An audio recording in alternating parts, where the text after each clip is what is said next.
Florence ScovelShinn, the collection, including The Game of Life and How to Play It, The Secret Door to Success, The Power of the Spoken Word, Your Word is Your Wand, by Florence ScovelShinn.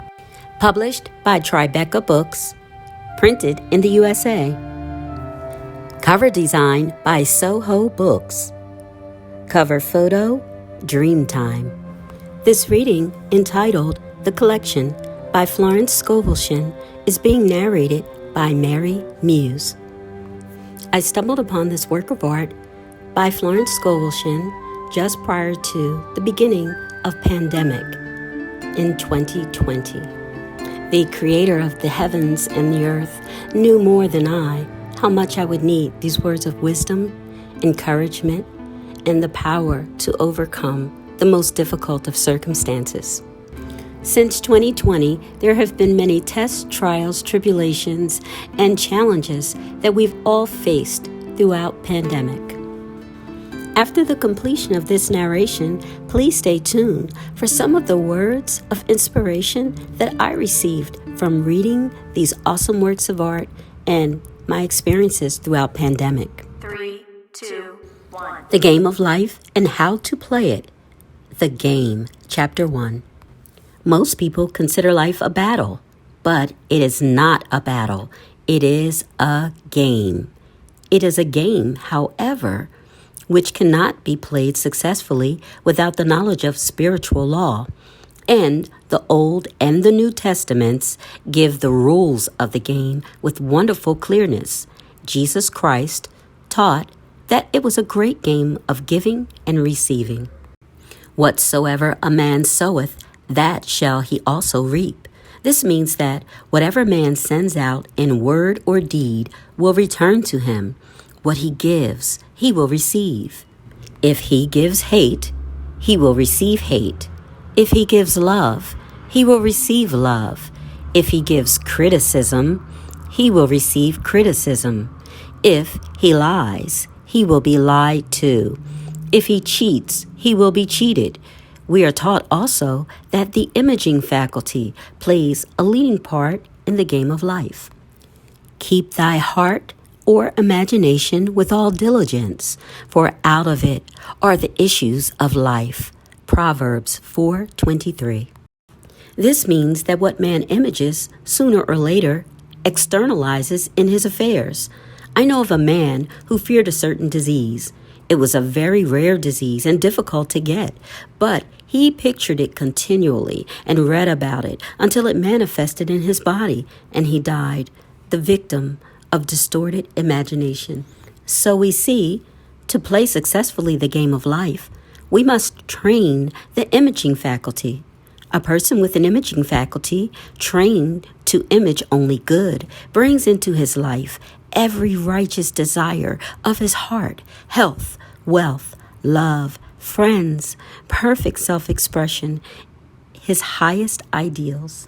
The imagination has been called the scissors of the mind, and it is ever cutting day by day the pictures man sees there, and sooner or later he meets his own creations in his outer world. To train the imagination successfully, man must understand the workings of his mind. The Greeks said, "Know thyself." There are 3 departments of the mind: the subconscious, conscious, and superconscious. The subconscious is simply power without direction. It is like steam or electricity, and it does what it is directed to do. It has no power of induction. Whatever man feels deeply or images clearly is impressed upon the subconscious mind and carried out in the minutest detail. For example, a woman I know, when a child, always made believe she was a widow. She dressed up in black clothes and wore a long black veil, and people thought she was very clever and amusing. She grew up and married a man with whom she was deeply in love. In a short time, he died, and she wore black and a sweeping veil for many years. The picture of herself as a widow was impressed upon the subconscious mind, and in due time worked itself out, regardless of the havoc created.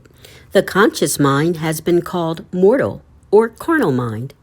It is the human mind and sees life as it appears to be. It sees death, disaster, sickness, poverty, and limitations of every kind, and it impresses the subconscious. The superconscious mind is the God mind within each man and is the realm of perfect ideas. In it is the perfect pattern spoken of by Plato, the divine design, for there is a divine design for each person. There is a place that you are to fill and no one else can fill, something you are to do which no one else can do. There is a perfect picture of this in the superconscious mind. It usually flashes across the conscious as an unattainable ideal, something too good to be true. In reality, it's man's true destiny or destination, flashed to him from the infinite intelligence which is within himself. Many people, however, are in ignorance of their true destinies and are striving for things and situations which do not belong to them and would only bring failure and dissatisfaction if attained. For example, a woman came to me and asked me to speak the word that she would marry a certain man with whom she was very much in love. She called him A.B. I replied that this would be a violation of spiritual law, but that I would speak the word for the right man, the divine selection, the man who belonged to her by divine right. I added, if A.B. is the right man, you can't lose him, and if he isn't, you will receive his equivalent. She saw A.B. frequently, but no headway was made in their friendship. One evening she called and said, "Do you know, for the last week, A.B. hasn't seemed so wonderful to me?" I replied, maybe he is not the divine selection. Another man may be the right one. Soon after that, she met another man who fell in love with her at once and who said she was his ideal. In fact, he said all the things that she had always wished A.B. would say to her. She remarked it was quite uncanny. She soon returned his love and lost all interest in A.B. This shows the law of substitution. A right idea was substituted for a wrong one. Therefore, there was no loss or sacrifice involved. Jesus Christ said, "Seek ye first the kingdom of God and his righteousness, and all these things shall be added unto you." And he said, the kingdom was within man. The kingdom is the realm of right ideas or divine pattern. Jesus Christ taught that man's words played a leading part in the game of life. By your words ye are justified, and by your words ye are condemned. Many people have brought disaster into their lives through idle words. For example, a woman once asked me why her life was now one of poverty, of limitation. Formerly, she had a home, was surrounded by beautiful things, and had plenty of money. We found she had often tired of the management of her home and had said repeatedly, "I'm sick and tired of these things. I wish I lived in a trunk." And she added, "Today I'm living in that trunk." She had spoken herself into a trunk.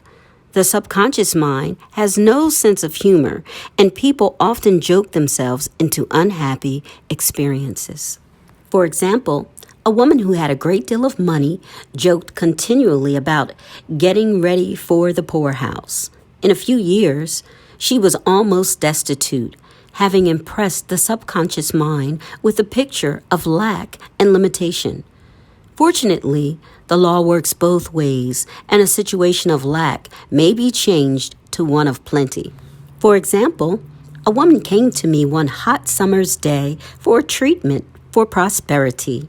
She was worn out, dejected, and discouraged. She said she possessed just $8 in the world. I said, "Good. We'll bless the $8 and multiply them as Jesus Christ multiplied the loaves and the fishes, for he taught that every man had the power to bless and to multiply, to heal and to prosper."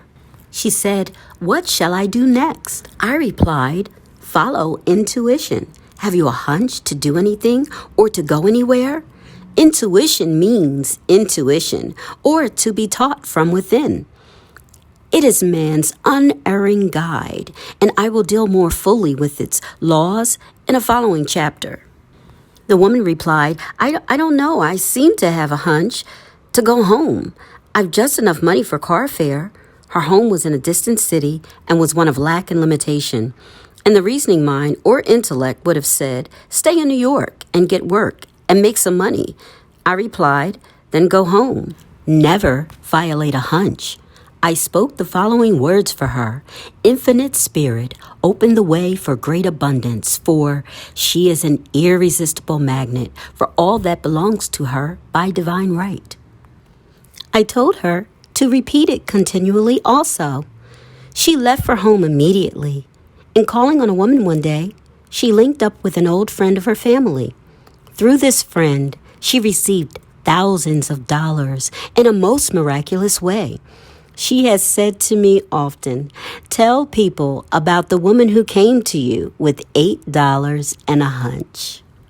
There is always plenty on man's pathway, but it can only be brought into manifestation through desire, faith, or the spoken word. Jesus Christ brought out clearly that man must make the first move. Ask, and it shall be given you. Seek, and ye shall find. Knock, and it shall be opened unto you. Matthew 7, verse 7. In scriptures we read, concerning the works of my hands, command ye me. Infinite intelligence, God, is ever ready to carry out man's smallest or greatest demands. Every desire uttered or unexpressed is a demand. We are often startled by having a wish suddenly fulfilled. For example, one Easter, having seen many beautiful rose trees in the florist's windows, I wished I would receive one, and for an instant saw it mentally being carried in the door. Easter came, and with it a beautiful rose tree. I thanked my friend the following day and told her it was just what I had wanted. She replied, I didn't send you a rose tree. I sent you lilies. The man had mixed the order and sent me a rose tree simply because I had started the law in action, and I had to have a rose tree. Nothing stands between man and his highest ideals and every desire of his heart but doubt and fear. When man can wish without worrying, every desire will be instantly fulfilled. I will explain more fully in a following chapter the scientific reason for this and how fear must be erased from the consciousness. It is man's only enemy. Fear of lack, fear of failure, fear of sickness, fear of loss, and a feeling of insecurity on some plane. Jesus Christ said, why are ye fearful, O ye of little faith? Matthew 8, verse 26. So, we can see we must substitute faith for fear fear is only inverted faith. It is faith in evil instead of good. The object of the game of life is to see clearly one's good and to obliterate all mental pictures of evil. This must be done by impressing the subconscious mind with a realization of good. A very brilliant man who has attained great success told me he had suddenly erased all fear from his consciousness by reading a sign which hung in a room. He saw printed in large letters this statement, why worry? It will probably never happen. These words were stamped indelibly upon his subconscious mind, and he now has a firm conviction that only good can come into his life. Therefore, only good can manifest. In the following chapter, I will deal with the different methods of impressing the subconscious mind. It is man's faithful servant, but one must be careful to give it the right orders. Man has ever a silent listener at his side, his subconscious mind. Every thought, every word is impressed upon it and carried out in amazing detail. It is like a singer making a record on the sensitive disc of the phonographic plate. Every note and tone of the singer's voice is registered. If he coughs or hesitates, it is registered also.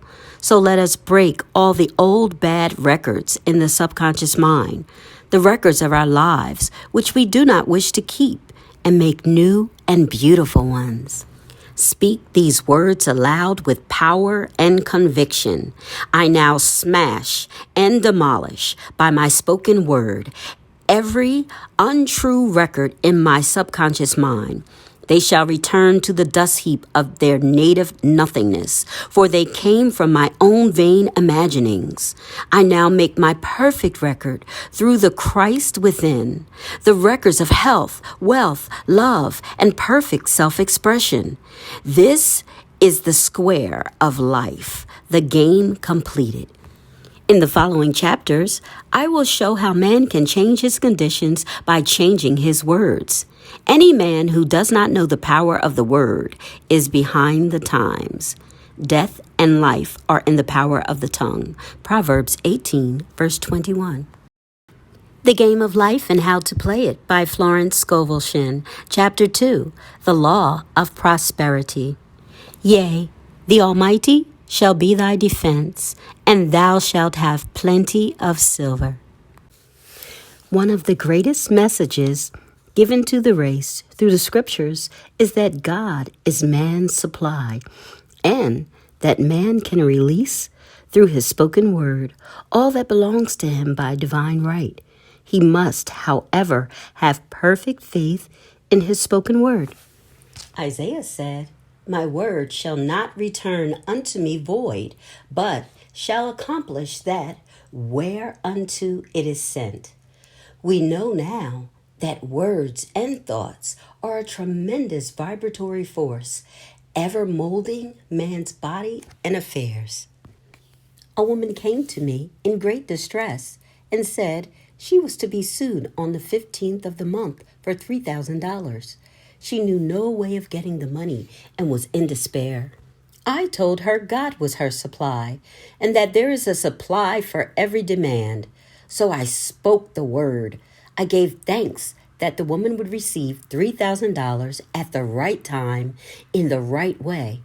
I told her she must have perfect faith and act her perfect faith. The 15th came, but no money had materialized. She called me on the phone and asked what was she to do. I replied, It is Saturday, so they won't sue you today. Your part is to act rich, thereby showing perfect faith that you will receive it by Monday. She asked me to lunch with her to keep up her courage. When I joined her at the restaurant, I said, This is no time to economize. Order an expensive luncheon. Act as if you have already received the $3,000. All things, whatever ye ask in prayer, believing ye shall receive. You must act as if you had already received. The next morning, she called me on the phone and asked me to stay with her during the day. I said, No, you are divinely protected, and God is never too late. In the evening, she phoned again, greatly excited, and said, My dear, a miracle has happened. I was sitting in my room this morning when the doorbell rang. I said to the maid, Don't let anyone in. The maid, however, looked out the window and said, It's your cousin with the long white beard. So I said, Call him back. I would like to see him. He was just turning the corner when he heard the maid's voice and he came back. He talked for about an hour, and just as he was leaving, he said, Oh, by the way, how are your finances? I told him I needed the money, and he said, Why, my dear, I will give you $3,000 the first of the month. I didn't like to tell him I was going to be sued. What shall I do? I won't receive it till the first of the month, and I must have it tomorrow, I said. I'll keep on treating. I said, Spirit is never too late. I give thanks she has received the money on the invisible plane and that it manifests on time. The next morning, her cousin called her up and said, "Come to my office this morning, and I will give you the money." That afternoon, she had $3,000 to her credit in the bank and wrote checks as rapidly as her excitement would permit. If one asks for success and prepares for failure, he will get the situation he has prepared for. For example, a man came to me asking me to speak the word that a certain debt would be wiped out. I found he spent his time planning what he would say to the man when he did not pay his bill, thereby neutralizing my words. He should have seen himself paying the debt. We have a wonderful illustration of this in the Bible, relating to the 3 kings who were in the desert without water for their men and horses. They consulted the prophet Elisha, who gave them this astonishing message. "Thus saith the Lord, Ye shall not see wind, neither shall ye see rain, yet make this valley full of ditches." Man must prepare for the thing he has asked for when there isn't the slightest sign of it in sight. For example, a woman found it necessary to look for an apartment during the year when there was a great shortage of apartments in New York. It was considered almost an impossibility, and her friends were sorry for her and said, "Isn't it too bad? You'll have to store your furniture and live in a hotel." She replied, "You needn't feel sorry for me. I'm a Superman, and I'll get an apartment."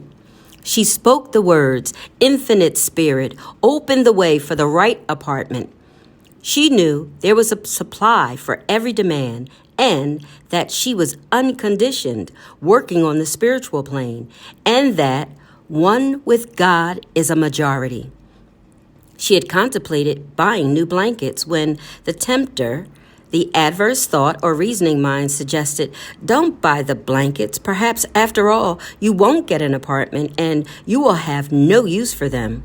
She promptly replied to herself, "I'll dig my ditches by buying the blankets." So she prepared for the apartment, acted as though she already had it. She found one in a miraculous way, and it was given to her, although there were over 200 other applicants. The blankets showed active faith. It is needless to say that the ditches dug by the 3 kings in the desert were filled to overflowing. Read 2 Kings. Getting into the spiritual swing of things is no easy matter for the average person. The adverse thoughts of doubt and fear surge from the subconscious. They are the army of the aliens which must be put to flight. This explains why it is so often darkest before the dawn. A big demonstration is usually preceded by tormenting thoughts. Having made a statement of high spiritual truth, one challenges the old beliefs in the subconscious, and error is exposed to be put out. This is the time when one must make his affirmations of truth repeatedly and rejoice and give thanks that he has already received. "Before ye call, I shall answer." This means that every good and perfect gift is already man's, awaiting his recognition. Man can only receive what he sees himself receiving. The children of Israel were told that they could have all the land they could see. This is true of every man. He has only the land within his own mental vision. Every great work, every big accomplishment has been brought into manifestation through holding to the vision. And often, just before the big achievement, comes apparent failure and discouragement. The children of Israel, when they reached the promised land, were afraid to go in, for they said it was filled with giants who made them feel like grasshoppers. And there we saw the giants, and we were in our own sight as grasshoppers. This is almost every man's experience. However, the one who knows spiritual law is undisturbed by appearance and rejoices while he is yet in captivity. That is, he holds to his vision and gives thanks that the end is accomplished. He has received. Jesus Christ gave a wonderful example of this. He said to his disciples, "Say not ye, there are yet 4 months, and then cometh the harvest? Behold, I say unto you, lift up your eyes, and look on the fields, for they are ripe, all ready to harvest." His clear vision pierced the world of matter, and he saw clearly the fourth dimensional world, things as they really are, perfect and complete in divine mind. So man must ever hold the vision of his journey's end and demand the manifestation of that which he has already received. It may be his perfect health, love, supply, self-expression, home, or friends. They are all finished and perfect ideas registered in divine mind, man's own superconscious mind, and must come through him, not to him. For example, a man came to me asking for treatments for success. It was imperative that he raise, within a certain time, $50,000 for his business. The time limit was almost up when he came to me in despair. No one wanted to invest in his enterprise, and the bank had flatly refused a loan. I replied, "I suppose you lost your temper while at the bank. Therefore, your power." You can control any situation if you first control yourself. "Go back to the bank," I added, "and I will treat." My treatment was, "You are identified in love with the spirit of everyone connected with the bank. Let the divine idea come out of this situation." He replied, "Woman, you are talking about an impossibility. Tomorrow is Saturday. The bank closes at 12, and my train won't get me there until 10. And the time limit is up tomorrow, and anyway, they won't do it. It's too late," I replied. God doesn't need any time and is never too late. With him, all things are possible, I added. I don't know anything about business, but I know all about God. He replied, "It all sounds fine when I sit here listening to you, but when I go out, it's terrible." He lived in a distant city, and I did not hear from him for a week. Then came a letter. It read, "You were right. I raised the money and will never again doubt the truth of all that you told me." I saw him a few weeks later, and I said, "What happened? You evidently had plenty of time after all." He replied, "My train was late, and I got there just 15 minutes to 12. I walked into the bank quietly and said, 'I have come for the loan,' and they gave it to me without a question." It was the last 15 minutes of the time allotted to him, and Infinite Spirit was not too late. In this instance, the man could never have demonstrated alone. He needed someone to help him hold on to the vision. This is what one man can do for another. Jesus Christ knew the truth of this when he said, "If 2 of you shall agree on earth as touching anything that they shall ask, it shall be done for them of my Father which is in heaven." One gets too close to his own affairs and becomes doubtful and fearful. The friend or healer sees clearly the success, health, or prosperity and never wavers because he is not close to the situation. It is much easier to demonstrate for someone else than for oneself. So, a person should not hesitate to ask for help if he feels himself wavering. A keen observer of life once said, "No man can fail if some one person sees him successful." Such is the power of the vision. And many a great man has owed his success to a wife or sister or a friend who believed in him and held without wavering to the perfect pattern. The Game of Life and How to Play It by Florence ScovelShinn. Chapter 3, The Power of the Word. By thy words thou shalt be justified, and by thy words thou shalt be condemned. A person knowing the power of the word becomes very careful of his conversation. He has only to watch the reaction of his words to know that they do not return void.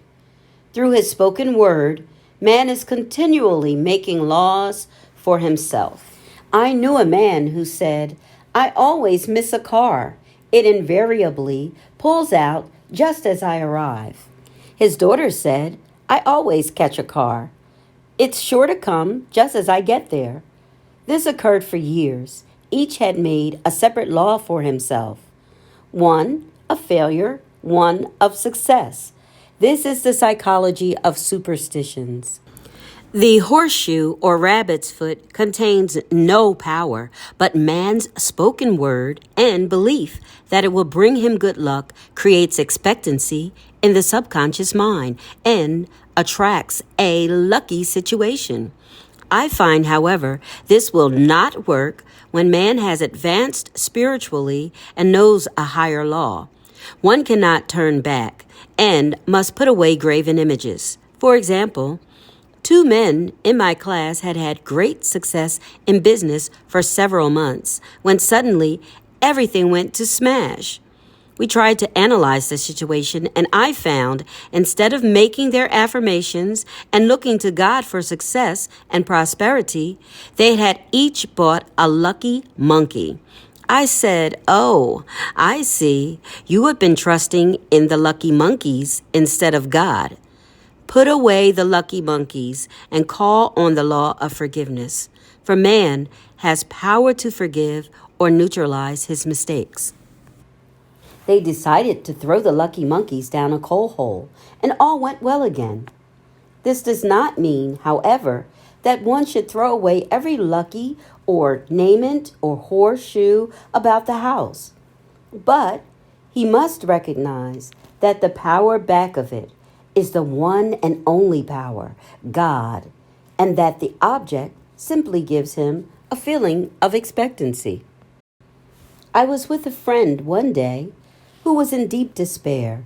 In crossing the street, she picked up a horseshoe. Immediately, she was filled with joy and hope. She said God had sent her the horseshoe in order to keep up her courage. It was indeed, at that moment, about the only thing that could have registered in her consciousness. Her hope became faith, and she ultimately made a wonderful demonstration. I wish to make the point clear that the men previously mentioned were depending on the monkeys alone, while this woman recognized the power back of the horseshoe. I know in my own case, it took a long while to get out of a belief that a certain thing brought disappointment. If the thing happened, disappointment invariably followed. I found the only way I could make a change in the subconscious was by asserting there are not 2 powers. There is only one power, God. Therefore, there are no disappointments. And this thing means a happy surprise. I noticed a change at once, and happy surprises commenced coming my way. I have a friend who said nothing could induce her to walk under a ladder. I said, if you are afraid, you are giving in to a belief in 2 powers, good and evil, instead of one. As God is absolute, there can be no opposing power unless man makes the false of evil for himself. To show you believe in only one power, God, and that there is no power or reality in evil, walk under the next ladder you see. Soon after, she went to her bank. She wished to open her box in the safety deposit vault, and there stood a ladder on her pathway. It was impossible to reach the box without passing under the ladder. She quailed with fear and turned back. She could not face the lion on her pathway. However, when she reached the street, my words rang in her ears, and she decided to return and walk under it. It was a big moment in her life, for ladders had held her in bondage for years. She retraced her steps to the vault, and the ladder was no longer there. This so often happens. If one is willing to do a thing he is afraid to do, he does not have to. It is the law of non-resistance, which is so little understood. Someone has said that courage contains genius and magic. Face a situation fearlessly, and there is no situation to face.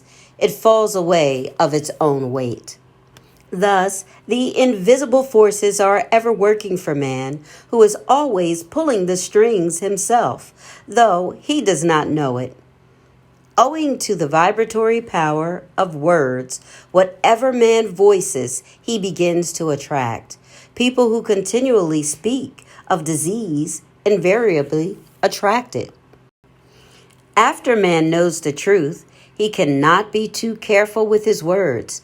For example, I have a friend who often says on the phone, "Do come to see me and have a fine old-fashioned chat."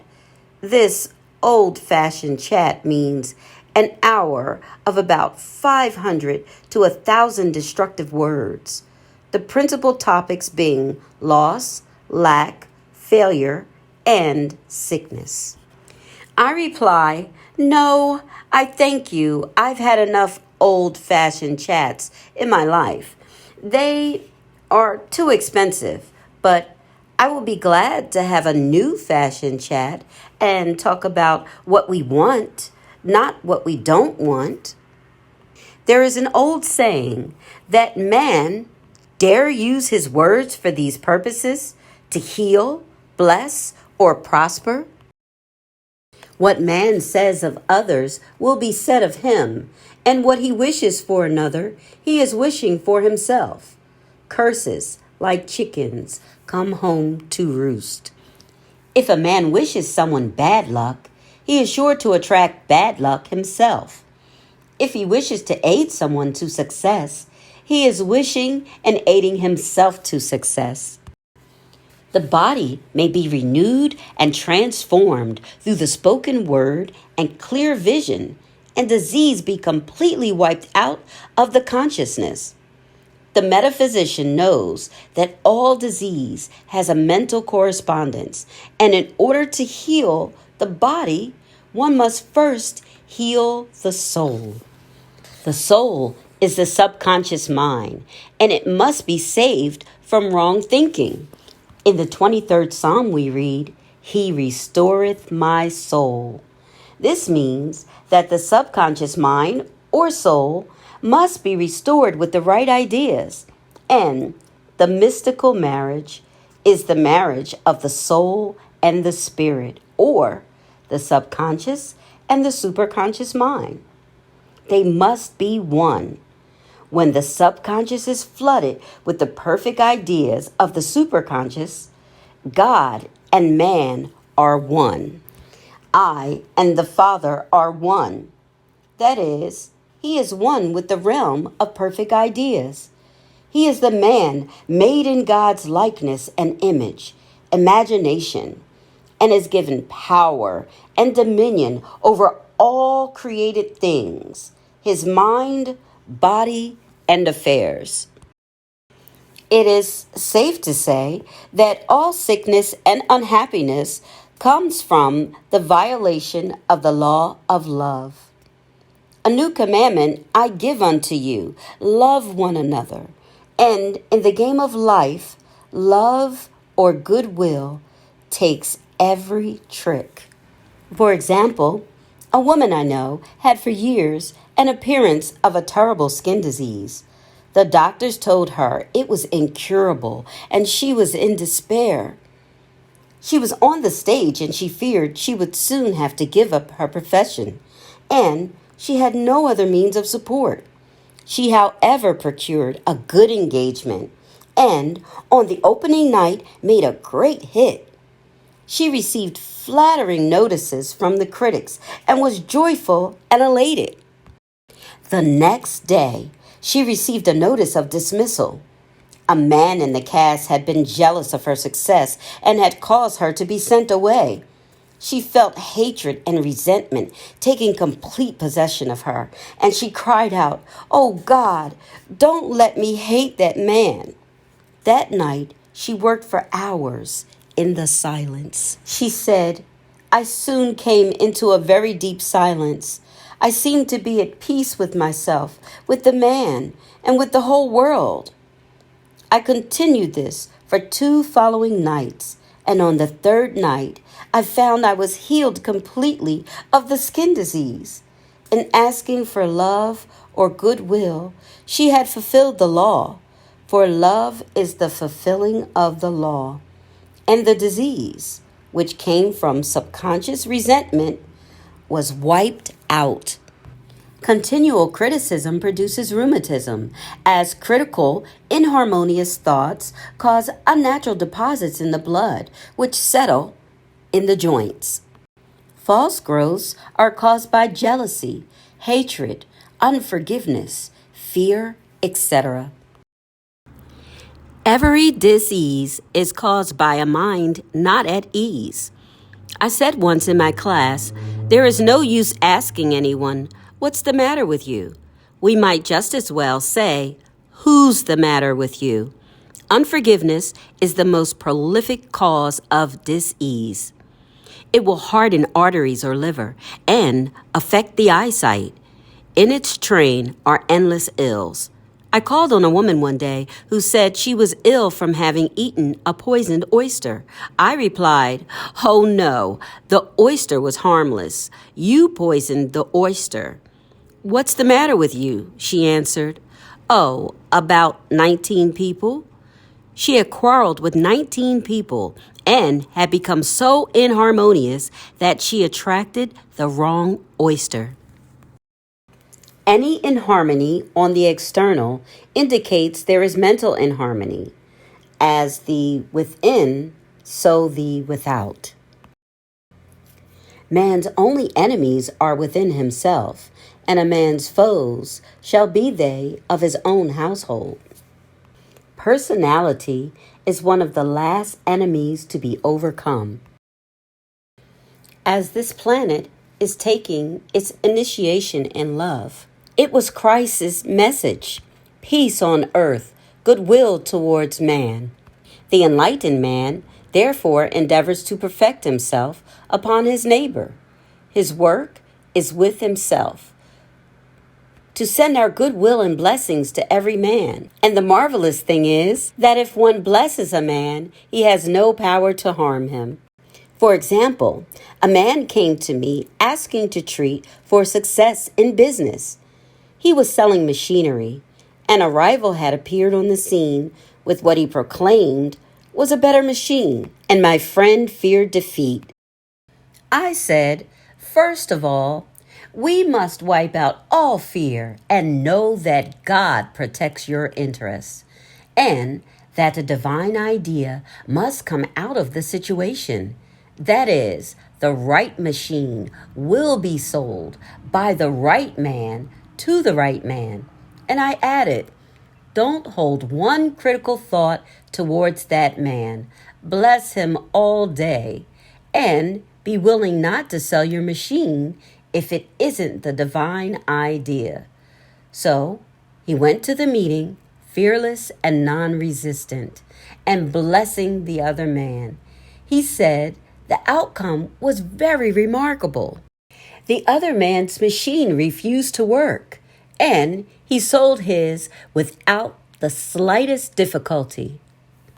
But I say unto you, love your enemies, bless them that curse you, do good to them that hate you, and pray for them which spitefully use you and persecute you.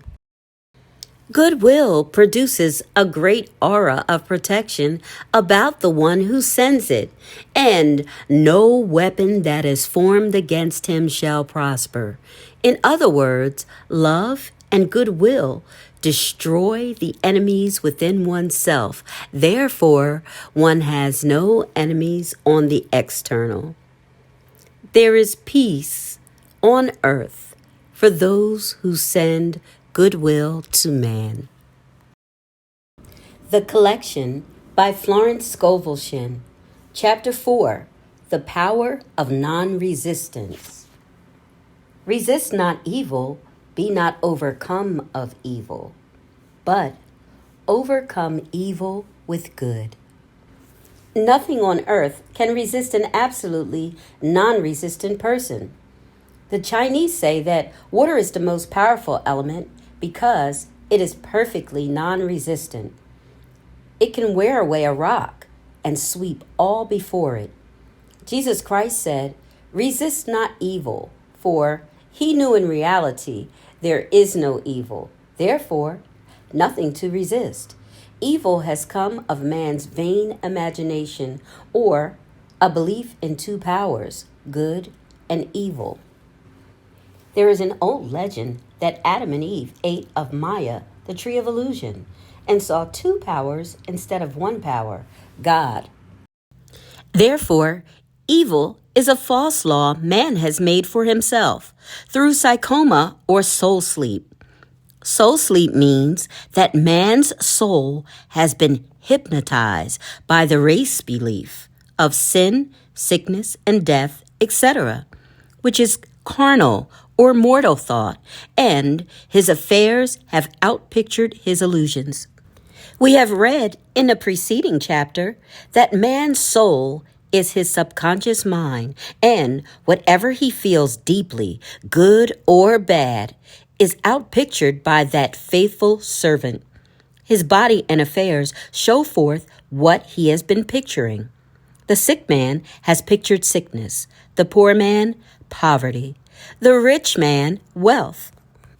People often say, "Why does a little child attract illness when it is too young even to know what it means?" I answer that children are sensitive and receptive to the thoughts of others about them and often outpicture the fears of their parents. I heard a metaphysician once say, "If you do not run your subconscious mind yourself, someone else will run it for you." Mothers often unconsciously attract illness and disaster to their children by continually holding them in thoughts of fear and watching for symptoms. For example, a friend asked a woman if her little girl had had the measles. She replied promptly, "Not yet." This implied that she was expecting the illness and, therefore, preparing the way for what she did not want for herself and child. However, the man who is centered and established in right thinking, the man who sends out only goodwill to his fellow man, and who is without fear, cannot be touched or influenced by the negative thoughts of others. In fact, he could then receive only good thoughts, as he himself sends forth only good thoughts. Resistance is hell, for it places man in a state of torment. A metaphysician once gave me a wonderful recipe for taking every trick in the game of life. It is the acme of non-resistance.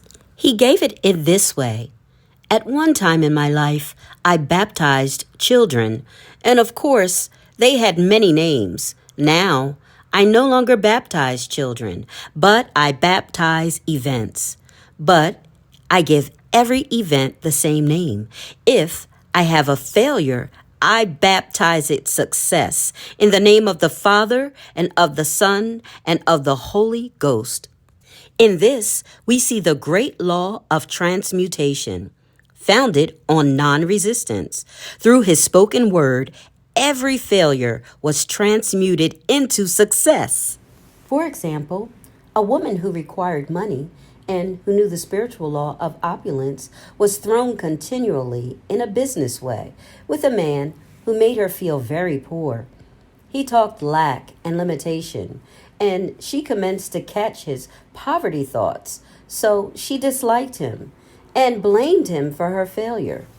She knew in order to demonstrate her supply, she must first feel that she had received. A feeling of opulence must precede its manifestation. It dawned upon her one day that she was resisting the situation and seeing two powers instead of one. So she blessed the man and baptized the situation. Success, she affirmed, as there is only one power, God. This man is here for my good and my prosperity, just what he did not seem to be there for. Soon after that, she met, through this man, a woman who gave her for a service rendered several $1,000s, and the man moved to a distant city and faded harmoniously from her life. Make the statement, every man is a golden link in the chain of my good, for all men are God in manifestation, awaiting the opportunity given by man himself to serve the divine plan of his life. Bless your enemy, and you rob him of his ammunition. His arrows will be transmuted into blessings. This law is true of nations as well as individuals. Bless a nation, send love and goodwill to every inhabitant, and it is robbed of its power to harm. Man can only get the right idea of non-resistance through spiritual understanding. My students have often said, I don't want to be a doormat.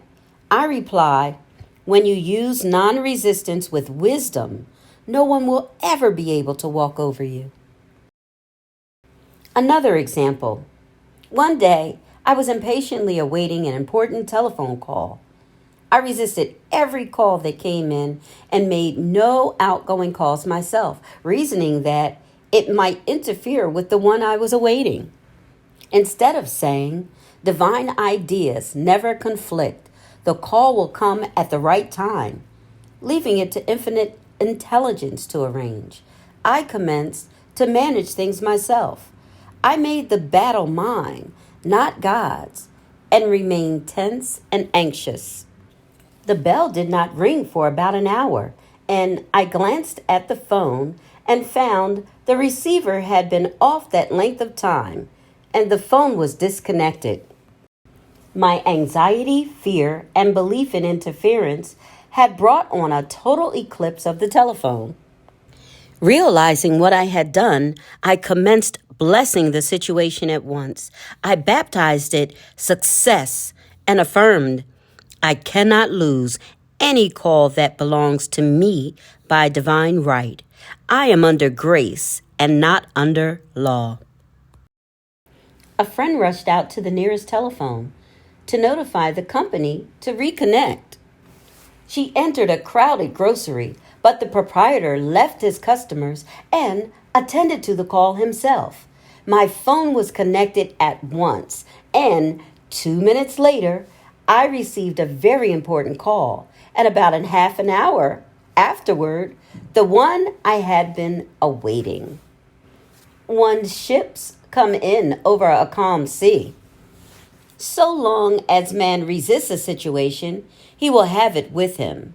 If he runs away from it, it will run after him. For example, I repeated this to a woman one day, and she replied, how true that is. I was unhappy at home. I disliked my mother, who was critical and domineering, so I ran away and was married. But I married my mother, for my husband was exactly like my mother, and I had the same situation to face again. Agree with thine adversary quickly. That means agree that the adverse situation is good. Be undisturbed by it, and it falls away of its own weight. None of these move me is a wonderful affirmation. The inharmonious situation comes from some inharmony within man himself. When there is, in him, no emotional response to an inharmonious situation, it fades away forever from his pathway. So we see, man's work is ever with himself. People have said to me, give treatments to change my husband, or my brother. I reply, no, I will give treatments to change you. When you change, your husband and your brother will change. One of my students was in the habit of lying. I told her it was a failure method, and if she lied, she would be lied to. She replied, I don't care. I can't possibly get along without lying. One day, she was speaking on the phone to a man with whom she was very much in love. She turned to me and said, I don't trust him. I know he's lying to me. I replied, well, you lie yourself, so someone has to lie to you, and you will be sure it will be just the person you want the truth from. Sometime after that, I saw her, and she said, I'm cured of lying. I questioned, what cured you? She replied, I have been living with a woman who lied worse than I did. One is often cured of his faults by seeing them in others. Life is a mirror, and we find only ourselves reflected in our associates. Living in the past is a failure method and a violation of spiritual law. Jesus Christ said, Behold, now is the accepted time. Now is the day of salvation. Lot's wife looked back and was turned into a pillar of salt. The robbers of time are the past and the future. Man should bless the past and forget it if it keeps him in bondage, and bless the future knowing it has in store for him endless joys, but live fully in the now. For example, a woman came to me complaining that she had no money with which to buy Christmas gifts. She said, last year was so different. I had plenty of money and gave lovely presents, and this year I have scarcely a cent. I replied, you will never demonstrate money while you are pathetic and live in the past. Live fully in the now and get ready to give Christmas presents. Dig your ditches and the money will come, she exclaimed. I know what to do. I will buy some tinsel twine, Christmas seals, and wrapping paper. I replied, do that, and the presents will come and stick themselves to the Christmas seals. This, too, was showing financial fearlessness and faith in God, as the reasoning mind said, keep every cent you have, as you are not sure you will get any more. She bought the seals, paper and twine, and a few days before Christmas received a gift of several $100s. Buying the seals and twine had impressed the subconscious with expectancy and opened the way for the manifestation of the money. She purchased all of the presents in plenty of time. Man must live suspended in the moment. Look well, therefore, to this day. Such is the salutation of the dawn. He must be spiritually alert, ever awaiting his leads, taking advantage of every opportunity. One day, I said continually, silently, Infinite Spirit, don't let me miss a trick. And something very important was told to me that evening. It is most necessary to begin the day with right words. Make an affirmation immediately upon waking. For example, Thy will be done this day. Today is the day of completion. I give thanks for this perfect day. Miracles shall follow miracles, and wonders shall never cease. Make this a habit, and one will see wonders and miracles come into his life. One morning, I picked up a book and read, Look with wonder at that which is before you. It seemed to be my message for the day. So I repeated again and again, Look with wonder at that which is before you. At about noon, a large sum of money was given to me, which I had been desiring for a certain purpose. In a following chapter, I will give affirmations that I have found most effective. However, one should never use an affirmation unless it is absolutely satisfying and convincing to his own consciousness. And often, an affirmative is changed to suit different people. For example, the following has brought success to many. I have a wonderful work in a wonderful way. I give wonderful service for wonderful pay. I gave the first two lines to one of my students, and she added the last two. It made a most powerful statement, as there should always be perfect payment for perfect service, and a rhyme sinks easily into the subconscious. She went about singing it aloud and soon did receive wonderful work in a wonderful way and gave wonderful service for a wonderful pay. Another student, a businessman, took it and changed the word work to business. He repeated, I have wonderful business in a wonderful way, and I give wonderful service for wonderful pay. That afternoon, he made a $41,000 deal, though there had been no activity in his affairs for months. Every affirmation must be carefully worded and completed. Cover the ground. For example, I knew a woman who was in great need and made a demand for work. She received a great deal of work, but was never paid anything. She now knows to add wonderful service for wonderful pay. It is man's divine right to have plenty, more than enough.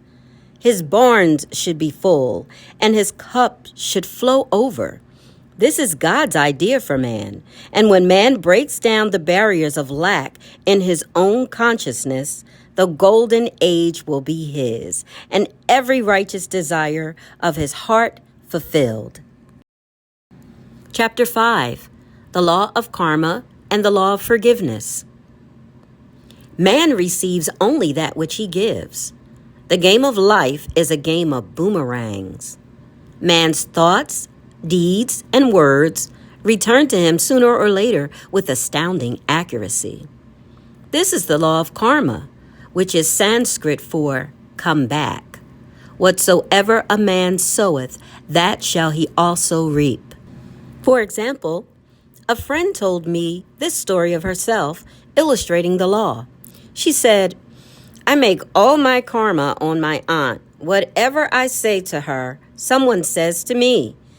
I am often irritable at home, and one day said to my aunt, who was talking to me during dinner, no more talk. I want to eat in peace. The following day, I was lunching with a woman with whom I wished to make a great impression. I was talking animately when she said, no more talk. I wish to eat in peace. My friend is high in consciousness, so her karma returns much more quickly than to one on the mental plane. The more man knows, the more he is responsible for. And a person with a knowledge of spiritual law, which he does not practice, suffers greatly in consequence. The fear of the Lord, law, is the beginning of wisdom. If we read the word Lord, law, it will make many passages in the Bible much clearer. Vengeance is mine, I will repay, saith the Lord. Law. It is the law which takes vengeance, not God. God sees man perfect, created in his own image, imagination, and given power and dominion. This is the perfect idea of man, registered in divine mind, awaiting man's recognition. For man can only be what he sees himself to be, and only attain what he sees himself attaining. Nothing ever happens without an onlooker, is an ancient saying. Man sees first his failure or success, his joy or his sorrow, before it swings into visibility from the scene set in his own imagination. We have observed this in the mother picturing disease for her child, or a woman seeing success for her husband. Jesus Christ said, "And ye shall know the truth, and the truth shall make you free." So, we see freedom from all unhappy conditions comes through knowledge, a knowledge of spiritual law. Obedience precedes authority, and the law obeys man when he obeys the law. The law of electricity must be obeyed before it becomes man's servant. When handled ignorantly, it becomes man's deadly foe. So, with the laws of the mind. For example, a woman with a strong personal will wished she had owned a house which belonged to an acquaintance, and she often made mental pictures of herself living in the house. In the course of time, the man died, and she moved into the house. Several years afterwards, coming into the knowledge of spiritual law, she said to me, "Do you think I had anything to do with that man's death?" I replied, "Yes. Your desire was so strong, everything made way for it, but you paid your karmic debt. Your husband, whom you loved devoutly, died soon after, and the house was a white elephant on your hands for years." The original owner, however, could not have been affected by her thoughts had he been positive in the truth, nor her husband, but they were both under karmic law. The woman should have said, feeling the great desire for the house, "Infinite intelligence, give me the right house, equally as charming as this, the house which is mine by divine right." The divine selection would have given perfect satisfaction and brought good to all. The divine pattern is the only safe pattern to work by. Desire is a tremendous force and must be directed in the right channels or chaos ensues. In demonstrating, the most important step is the first step, to ask aright. Man should always demand only that which is his by divine right. To go back to the illustration, had the woman taken this attitude, "If this house I desire is mine, I cannot lose it. If it is not, give me its equivalent," the man might have decided to move out harmoniously, had it been the divine selection for her, or another house would have been substituted. Anything forced into manifestation through personal will is always ill-got and has ever bad success. Man is admonished, "My will be done, not thine." And the curious thing is, man always gets just what he desires when he does relinquish personal will, thereby enabling infinite intelligence to work through him. "Stand ye still and see the salvation of the Lord." Law. For example, a woman came to me in great distress. Her daughter had determined to take a very hazardous trip, and the mother was filled with fear. She said she had used every argument, had pointed out the dangers to be encountered, and forbidden her to go. But the daughter became more and more rebellious and determined. I said to the mother, "You are forcing your personal will upon your daughter, which you have no right to do, and your fear of the trip is only attracting it, for man attracts what he fears." I added, "Let go and take your mental hands off. Put it in God's hands and use this statement: I put this situation in the hands of infinite love and wisdom. If this trip is the divine plan, I bless it and no longer resist. But if it is not divinely planned, I give thanks that it is now dissolved and dissipated." A day or two after that, her daughter said to her, "Mother, I have given up the trip." And the situation returned to its native nothingness. It is learning to stand still, which seems so difficult for man. I will deal more fully with this law in the chapter on non-resistance. I will give another example of sowing and reaping, which came in the most curious way. A woman came to me saying she had received a counterfeit $20 bill given to her at the bank. She was much disturbed, for she said, "The people at the bank will never acknowledge their mistake." I replied, "Let us analyze the situation and find out why you attracted it." She thought a few moments and exclaimed, "I know it. I sent a friend a lot of stage money just for a joke." So the law had sent her some stage money, for it doesn't know anything about jokes. I said, "Now we will call on the law of forgiveness and neutralize the situation." Christianity is founded upon the law of forgiveness, Christ has redeemed us from the curse of the karmic law, and the Christ within each man is his redeemer and salvation from all inharmonious conditions.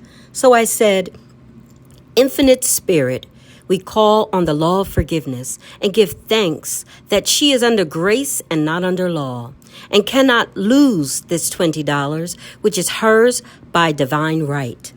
Now, I said, go back to the bank and tell them, fearlessly, that it was given you there by mistake. She obeyed, and to her surprise, they apologized and gave her another bill, treating her most courteously. So, knowledge of the law gives man power to rub out his mistakes. Man cannot force the external to be what he is not. If he desires riches, he must be rich first in consciousness. For example, a woman came to me asking treatment for prosperity. She did not take much interest in her household affairs, and her home was in great disorder. I said to her, if you wish to be rich, you must be orderly.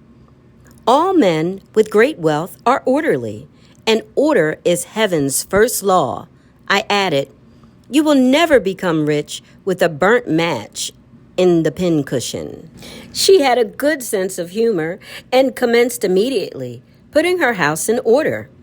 She rearranged furniture, straightened out bureau drawers, cleaned rugs, and soon made a big financial demonstration, a gift from a relative. The woman herself became made over and keeps herself keyed up financially by being ever watchful of the external and expecting prosperity, knowing God is her supply. Many people are in ignorance of the fact that gifts and things are investments, and that hoarding and saving invariably lead to loss. There is that scattereth and yet increaseth, and there is that withholdeth more than is meet, but it tendeth to poverty. For example, I knew a man who wanted to buy a fur-lined overcoat. He and his wife went to various shops, but there was none he wanted. He said they were all too cheap looking. At last, he was shown one the salesman said was valued at $1,000, but which the manager would sell him for $500, as it was late in the season. His financial possessions amounted to about $700. The reasoning mind would have said, you can't afford to spend nearly all you have on a coat. But he was very intuitive and never reasoned. He turned to his wife and said, if I get this coat, I'll make a ton of money. So his wife consented weakly. About a month later, he received a $10,000 commission. The coat made him feel so rich. It linked him with success and prosperity. Without the coat, he would not have received the commission. It was an investment paying large dividends. If man ignores these leadings to spend or to give, the same amount of money will go in an uninteresting or unhappy way. For example, one of my students was shopping with her little nephew. The child clamored for a toy, which she told him she could not afford to buy. She realized suddenly that she was seeking lack and not recognizing God as her supply. So she bought the toy and on her way home picked up in the street the exact amount of money she had paid for it. Man's supply is inexhaustible and unfailing when fully trusted, but faith or trust must precede the demonstration. According to your faith be it unto you. Faith is the substance of things hoped for, the evidence of things not seen. For faith holds the vision steady, and the adverse pictures are dissolved and dissipated, and in due season we shall reap if we faint not. Jesus Christ brought the good news, the gospel, that there was a higher law than the law of karma, and that law transcends the law of karma. It is the law of grace and forgiveness. It is the law which frees man from the law of cause and effect, the law of consequence, under grace and not under law. We are told that on this plane, man reaps where he has not sown. The gifts of God are simply poured out upon him. All that the kingdom affords is his. This continued state of bliss awaits the man who has overcome the race or world thought. In the world thought, there is tribulation, but Jesus Christ said, "Be of good cheer, I have overcome the world." The world thought is that of sin, sickness, and death. He saw their absolute unreality and said, "Sickness and sorrow shall pass away, and death itself, the last enemy, be overcome." We know now, from a scientific standpoint, that death could be overcome by stamping the subconscious mind with the conviction of eternal youth and eternal life. The subconscious, being simply power without direction, carries out orders without questioning. Working under direction of the superconscious, the Christ or God within man, the resurrection of the body would be accomplished. Man would no longer throw off his body in death. It would be transformed into the body electric, sung by Walt Whitman, for Christianity is founded upon the forgiveness of sins and an empty tomb. The Game of Life and How to Play It by Florence ScovelShinn. Chapter 6, Casting the Burden. Impressing the subconscious.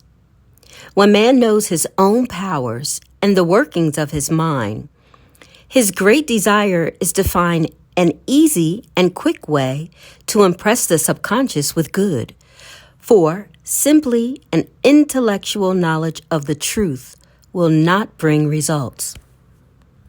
In my own case, I found the easiest way is in casting the burden.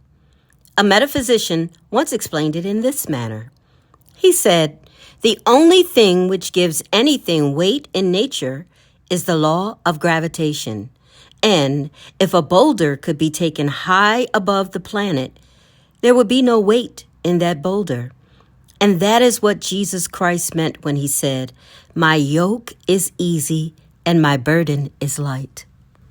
He had overcome the world vibration and functioned in the fourth dimensional realm, where there is only perfection, completion, life, and joy. He said, "Come to me, all ye that labor and are heavy laden, and I will give you rest. Take my yoke upon you, for my yoke is easy and my burden is light."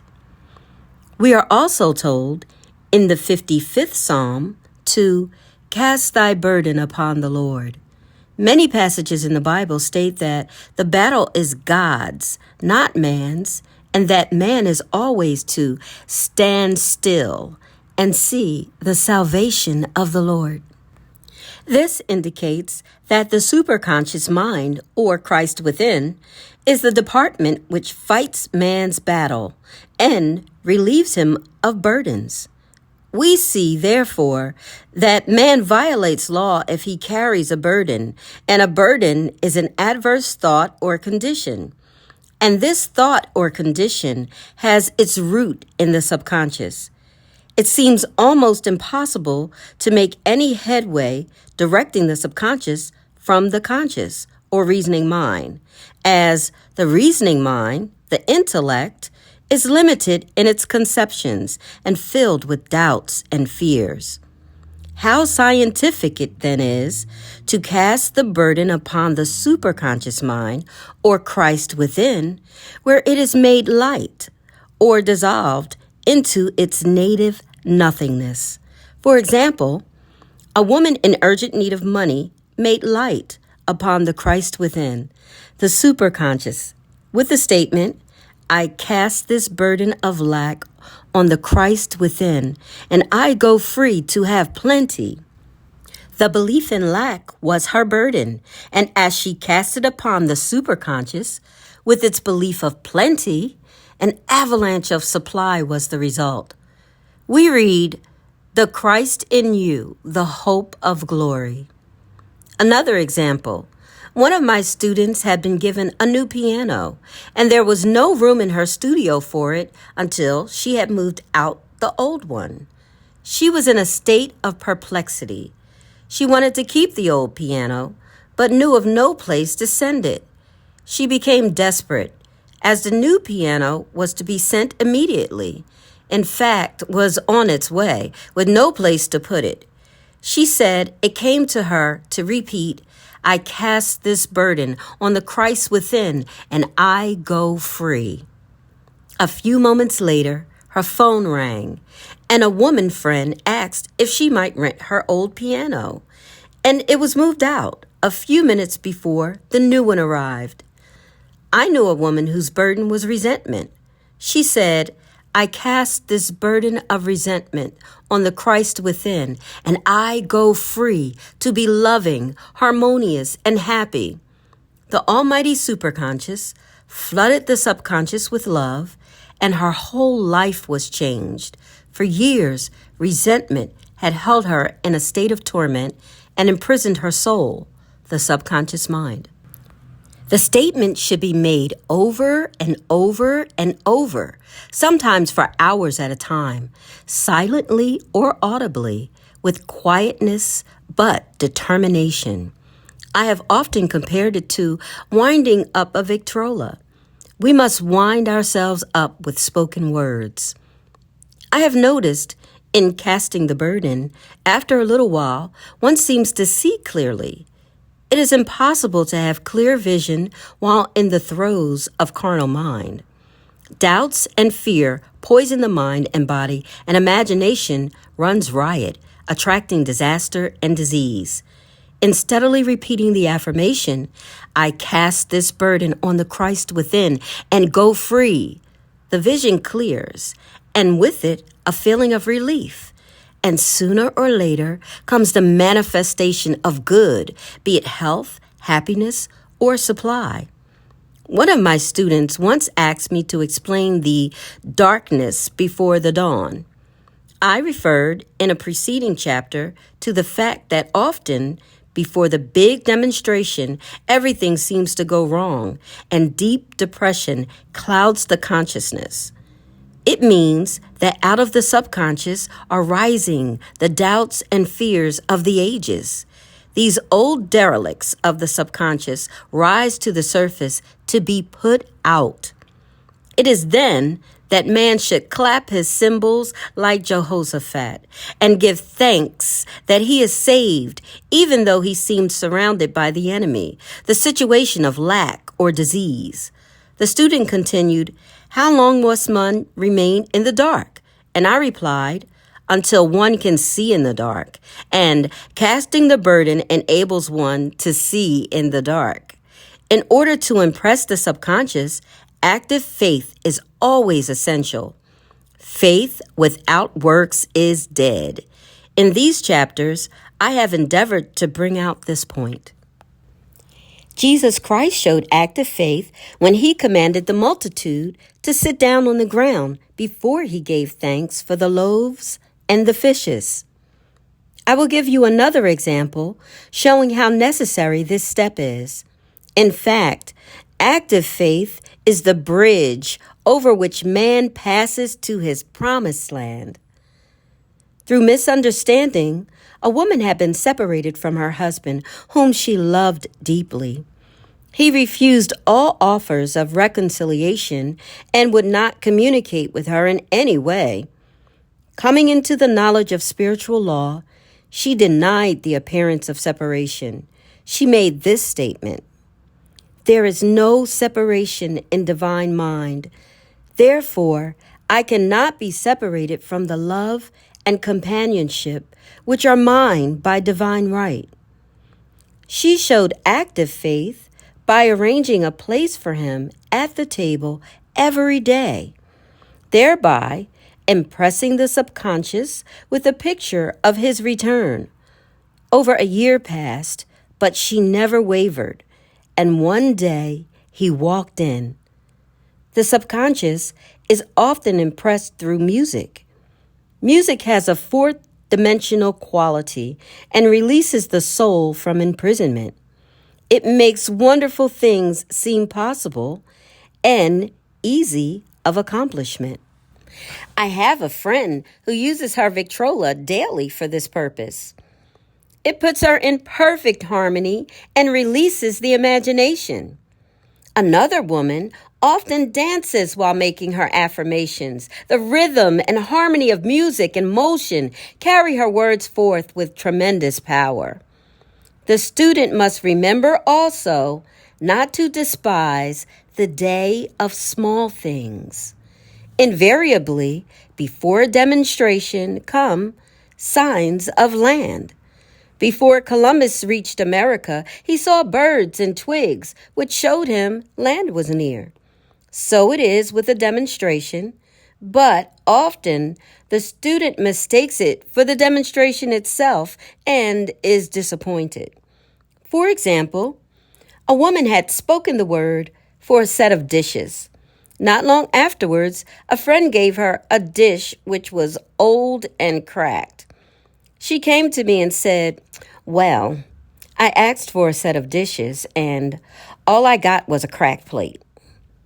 I replied, "The plate was only signs of land. It shows your dishes are coming.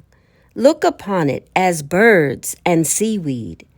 And not long afterwards, the dishes came. Continually making believe impresses the subconscious. If one makes believe he is rich and makes believe he is successful, in due time he will reap. Children are always making believe, and except ye be converted and become as little children, ye shall not enter the kingdom of heaven. For example, I know of a woman who was very poor, but no one could make her feel poor. She earned a small amount of money from rich friends who constantly reminded her of her poverty and to be careful and saving. Regardless of their admonitions, she would spend all her earnings on a hat or make someone a gift and be in a rapturous state of mind. Her thoughts were always centered on beautiful clothes and rings and things, but without envying others. She lived in the world of the wondrous, and only riches seemed real to her. Before long, she married a rich man, and the rings and things became visible. I do not know whether the man was the divine selection, but opulence had to manifest in her life as she had imagined only opulence. There is no peace or happiness for man until he has erased all fear from the subconscious. Fear is misdirected energy and must be directed or transmuted into faith. Jesus Christ said, "Why are ye fearful, O ye of little faith?" All things are possible to him that believeth. I am asked so often by my students, how can I get rid of fear? I reply, by walking up to the thing you are afraid of. The lion takes its fierceness from your fear. Walk up to the lion, and he will disappear. Run away, and he runs after you. I have shown in previous chapters how the lion of lack disappeared when the individual spent money fearlessly, showing faith that God was his supply and therefore unfailing. Many of my students have come out of the bondage of poverty and are now bountifully supplied through losing all fear of letting money go out. The subconscious is impressed with the truth that God is the giver and the gift. Therefore, as one is one with the giver, he is one with the gift. A splendid statement is, I now thank God the giver for God the gift. Man has so long separated himself from his good and his supply through thoughts of separation and lack that sometimes It takes dynamite to dislodge these false ideas from the subconscious, and the dynamite is a big situation. We see in the foregoing illustration how the individual was freed from his bondage by showing fearlessness. Man should watch himself hourly to detect if his motive for action is fear or faith. Choose ye this day whom we shall serve, fear or faith. Perhaps one's fear is of personality. Then do not avoid the people feared. Be willing to meet them cheerfully, and they will either prove golden links in the chain of one's good or disappear harmoniously from one's pathway. Perhaps one's fear is of disease or germs. Then one should be fearless and undisturbed in a germ-laden situation, and he would be immune. One can only contract germs while vibrating at the same rate as the germ, and fear drags men down to the level of the germ. Of course, the disease-laden germ is the product of carnal mind, as all thought must objectify. Germs do not exist in the superconscious or divine mind, therefore are the product of man's vain imagination. In the twinkling of an eye, man's release will come when he realizes there is no power in evil. The material world will fade away, and the fourth dimensional world, the world of the wondrous, will swing into manifestation. And I saw a new heaven and a new earth, and there shall be no more death, neither sorrow nor crying, neither shall there be any more pain, for the former things are passed away. Florence ScovelShinn, The Game of Life and How to Play It, from the collection. Chapter 7, Love. Every man on this planet is taking his initiation in love. A new commandment I give unto you, that ye love one another. Ouspensky states in Tertium Organum that love is a cosmic phenomenon and opens to man the fourth dimensional world, the world of the wondrous. Real love is selfless and free from fear. It pours itself out upon the object of its affection without demanding any return. Its joy is in the joy of giving. Love is God in manifestation and the strongest magnetic force in the universe. Pure, unselfish law draws to itself its own. It does not need to seek or demand. Scarcely anyone has the faintest conception of real love. Man is selfish, tyrannical, or fearful in his affections, thereby losing the thing he loves. Jealousy, the worst enemy of love, for the imagination runs riot, seeing the loved one attracted to another, and invariably these fears objectify if they are not neutralized. For example, a woman came to me in deep distress. The man she loved had left her for other women and said he never intended to marry her. She was torn with jealousy and resentment and said she hoped he would suffer as he had made her suffer, and added, "How could he leave me when I loved him so much?" I replied, "You are not loving that man. You are hating him," and added, "You can never receive what you have never given. Give a perfect love, and you will receive a perfect love. Perfect yourself on this man. Give him a perfect, unselfish love, demanding nothing in return. Do not criticize or condemn, and bless him wherever he is." She replied, "No, I won't bless him unless I know where he is. Well, I said, that is not real love. When you send out real love will return to you, either from this man or his equivalent. For if this man is not the divine selection, you will not want him. As you are one with God, you are one with the love which belongs to you by divine right. Several months passed, and matters remained about the same, but she was working conscientiously with herself. I said, when you are no longer disturbed by his cruelty, he will cease to be cruel, as you are attracting it through your own emotions. Then I told her of a brotherhood in India who never said good morning to each other. They used these words: I salute the divinity in you. They saluted the divinity in every man and in the wild animals in the jungle. And they were never harmed, for they saw only God in every living thing. I said, salute the divinity in this man and say, I see your divine self only. I see you as God sees you, perfect, made in his image and his likeness.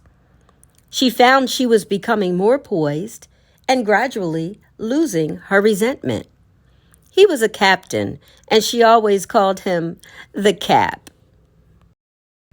One day, she said suddenly, God bless the Cap wherever he is. I replied, now that is real love. And when you have become a complete circle and are no longer disturbed by the situation, you will have his love or attract its equivalent. I was moving at this time and did not have a telephone, so was out of touch with her for a few weeks when one morning I received a letter saying, we are married. At the earliest opportunity, I paid her a call. My first words were, what happened? Oh, she exclaimed, a miracle. One day I woke up and all suffering had ceased. I saw him that evening and he asked me to marry him. We were married in about a week, and I have never seen a more devoted man. There is an old saying, no man is your enemy. No man is your friend. Every man is your teacher. So, one should become impersonal and learn what each man has to teach him, and soon he would learn his lessons and be free. The woman's lover was teaching her selfless love, which every man, sooner or later, must learn. Suffering is not necessary for man's development. It is the result of violation of spiritual law, but few people seem able to rouse themselves from their soul sleep without it. When people are happy, they usually become selfish, and automatically the law of karma is set in action. Man often suffers loss through lack of appreciation. I knew a woman who had a very nice husband, but she said often, I don't care anything about being married. But this is nothing against my husband. I'm simply not interested in married life. She had other interests and scarcely remembered she had a husband. She only thought of him when she saw him. One day, her husband told her he was in love with another woman and left. She came to me in distress and resentment.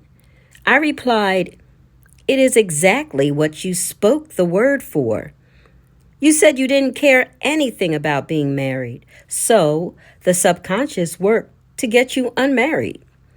She said, oh, yes, I see. People get what they want and then feel very much hurt. She soon became in perfect harmony with the situation and knew they were both much happier apart. When a woman becomes indifferent or critical and ceases to be an inspiration to her husband, he misses the stimulus of the early relationship and is restless and unhappy. A man came to me dejected, miserable, and poor. His wife was interested in the science of numbers and had him read. It seems the report was not very favorable, for he said, "My wife says I'll never amount to anything because I am a 2. I replied, "I don't care what your number is. You are a perfect idea in divine mind, and we will demand the success and prosperity which are already planned for you by that infinite intelligence." Within a few weeks, he had a very fine position, and a year or two later, he achieved a brilliant success as a writer. No man is a success in business unless he loves his work. The picture the artist paints for love of his art is his greatest work. The pot boiler is always something to live down. No man can attract money if he despises it. Many people are kept in poverty by saying, "Money means nothing to me, and I have a contempt for people who have it." This is the reason why so many artists are poor. Their contempt for money separates them from it. I remember hearing one artist say of another, "He's no good as an artist. He has money in the bank." This attitude of mind, of course, separates man from his supply. He must be in harmony with the thing in order to attract it. Money is God in manifestation as freedom from want and limitation, but it must always be kept in circulation and put to right uses. Hoarding and saving react with grim vengeance. This does not mean that man should not have houses and lots, stocks and bonds, for the barns of the righteous man shall be full. It means man should not hoard even the principal if an occasion arises when money is necessary. In letting it go out fearlessly and cheerfully, he opens the way for more to come in. For God is man's unfailing and inexhaustible supply. This is the spiritual attitude towards money, and the great bank of the universal never fails. We see an example of hoarding in the film production of Greed. The woman won $5,000 in a lottery, but would not spend it. She hoarded and saved, let her husband suffer and starve, and eventually she scrubbed floors for a living. She loved the money itself and put it above everything. And one night, she was murdered and the money taken from her. Money in itself is good and beneficial, but used for destructive purposes, hoarded and saved, or considered more important than love, brings disease and disaster and the loss of the money itself. Follow the path of love, and all things are added, for God is love, and God is supply. Follow the path of selfishness and greed, and the supply vanishes, or man is separated from it. For example, I knew the case of a very rich woman who hoarded her income. She rarely gave anything away, but bought and bought and bought things for herself. She was very fond of necklaces, and a friend once asked her how many she possessed. She replied, 67. She bought them and put them away, carefully wrapped in tissue paper. Had she used the necklaces, it would have been quite legitimate, but she was violating the law of use. Her closets were filled with clothes she never wore and jewels which never saw the light. The woman's arms were gradually becoming paralyzed from holding on to things, and eventually she was considered incapable of looking after her affairs, and her wealth was handed over to others to manage. So, man, in ignorance of the law, brings about his own destruction. All disease, all unhappiness come from the violation of the law of love. Man's boomerangs of hate, resentment, and criticism come back laden with sickness and sorrow.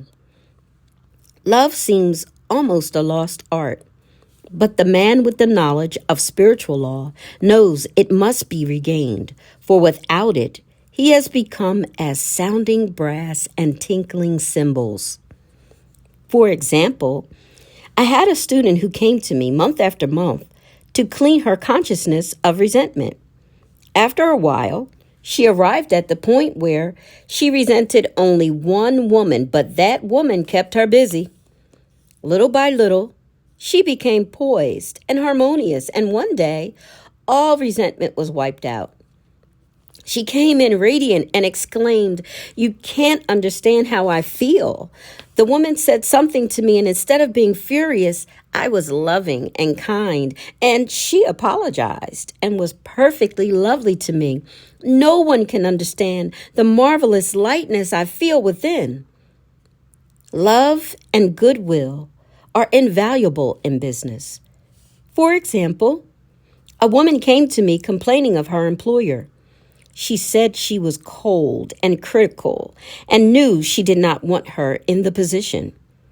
"Well," I replied, "salute the divinity in the woman and send her love."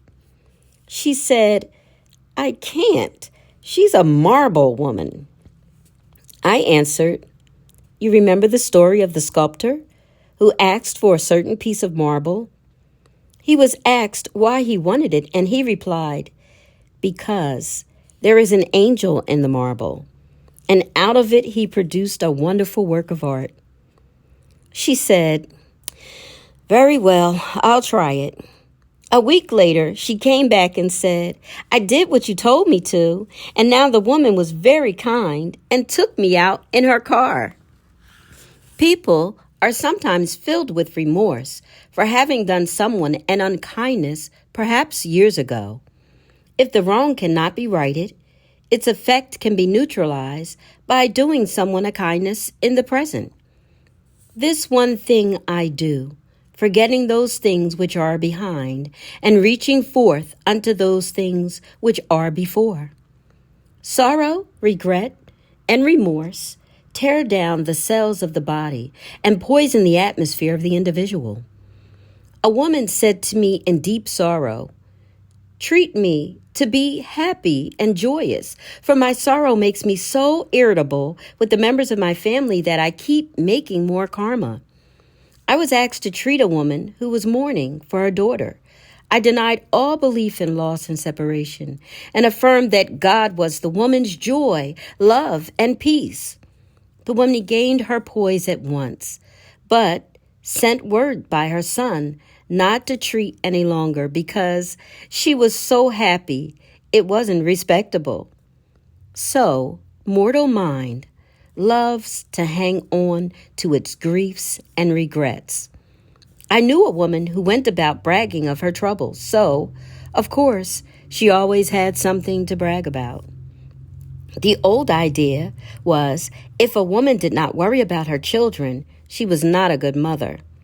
Now we know that mother fear is responsible for many of the diseases and accidents which come into the lives of our children.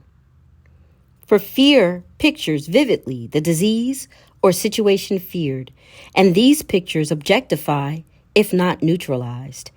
Happy is the mother who can say sincerely that she puts her child in God's hands and knows, therefore, that he is divinely protected. For example, a woman awoke suddenly in the night, feeling her brother was in great danger.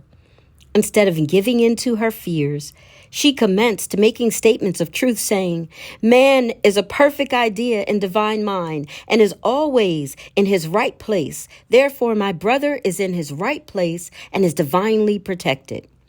The next day, she found that her brother had been in close proximity to an explosion in a mine, but had miraculously escaped.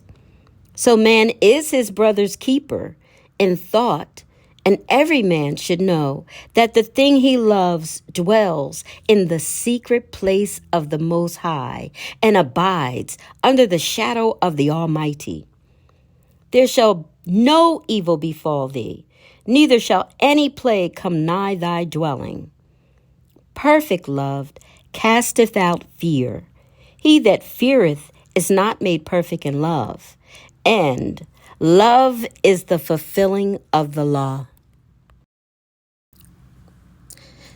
Florence ScovelShinn's The Game of Life and How to Play It, from the collection series, Chapter 8, Intuition or Guidance. In all thy ways acknowledge him, and he shall direct thy paths. There is nothing too great of accomplishment for the man who knows the power of his word and who follows his intuitive leads. By the word, he starts in action unseen forces and can rebuild his body or remold his affairs.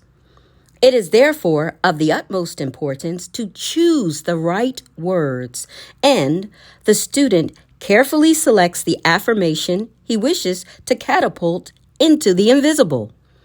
He knows that God is his supply, that there is a supply for every demand, and that his spoken word releases the supply. Ask, and ye shall receive. Man must make the first move. Draw nigh to God, and he will draw nigh to you. I have often been asked just how to make a demonstration. I reply, speak the word, and then do not do anything until you get a definite lead. Demand the lead, saying, Infinite Spirit, reveal to me the way. Let me know if there is anything for me to do. The answer will come through intuition or hunch, a chance remark from someone, or a passage in a book, etc., etc. The answers are sometimes quite startling in their exactness. For example, a woman desired a large sum of money. She spoke the words, Infinite Spirit, open the way for my immediate supply. Let all that is mine by divine right now reach me in great avalanches of abundance. Then she added, give me a definite lead. Let me know if there is anything for me to do. The thought came quickly. Give a certain friend who had helped her spiritually $100. She told her friend, who said, wait and get another lead before giving it. So she waited, and that day met a woman who said to her, I gave someone $1 today.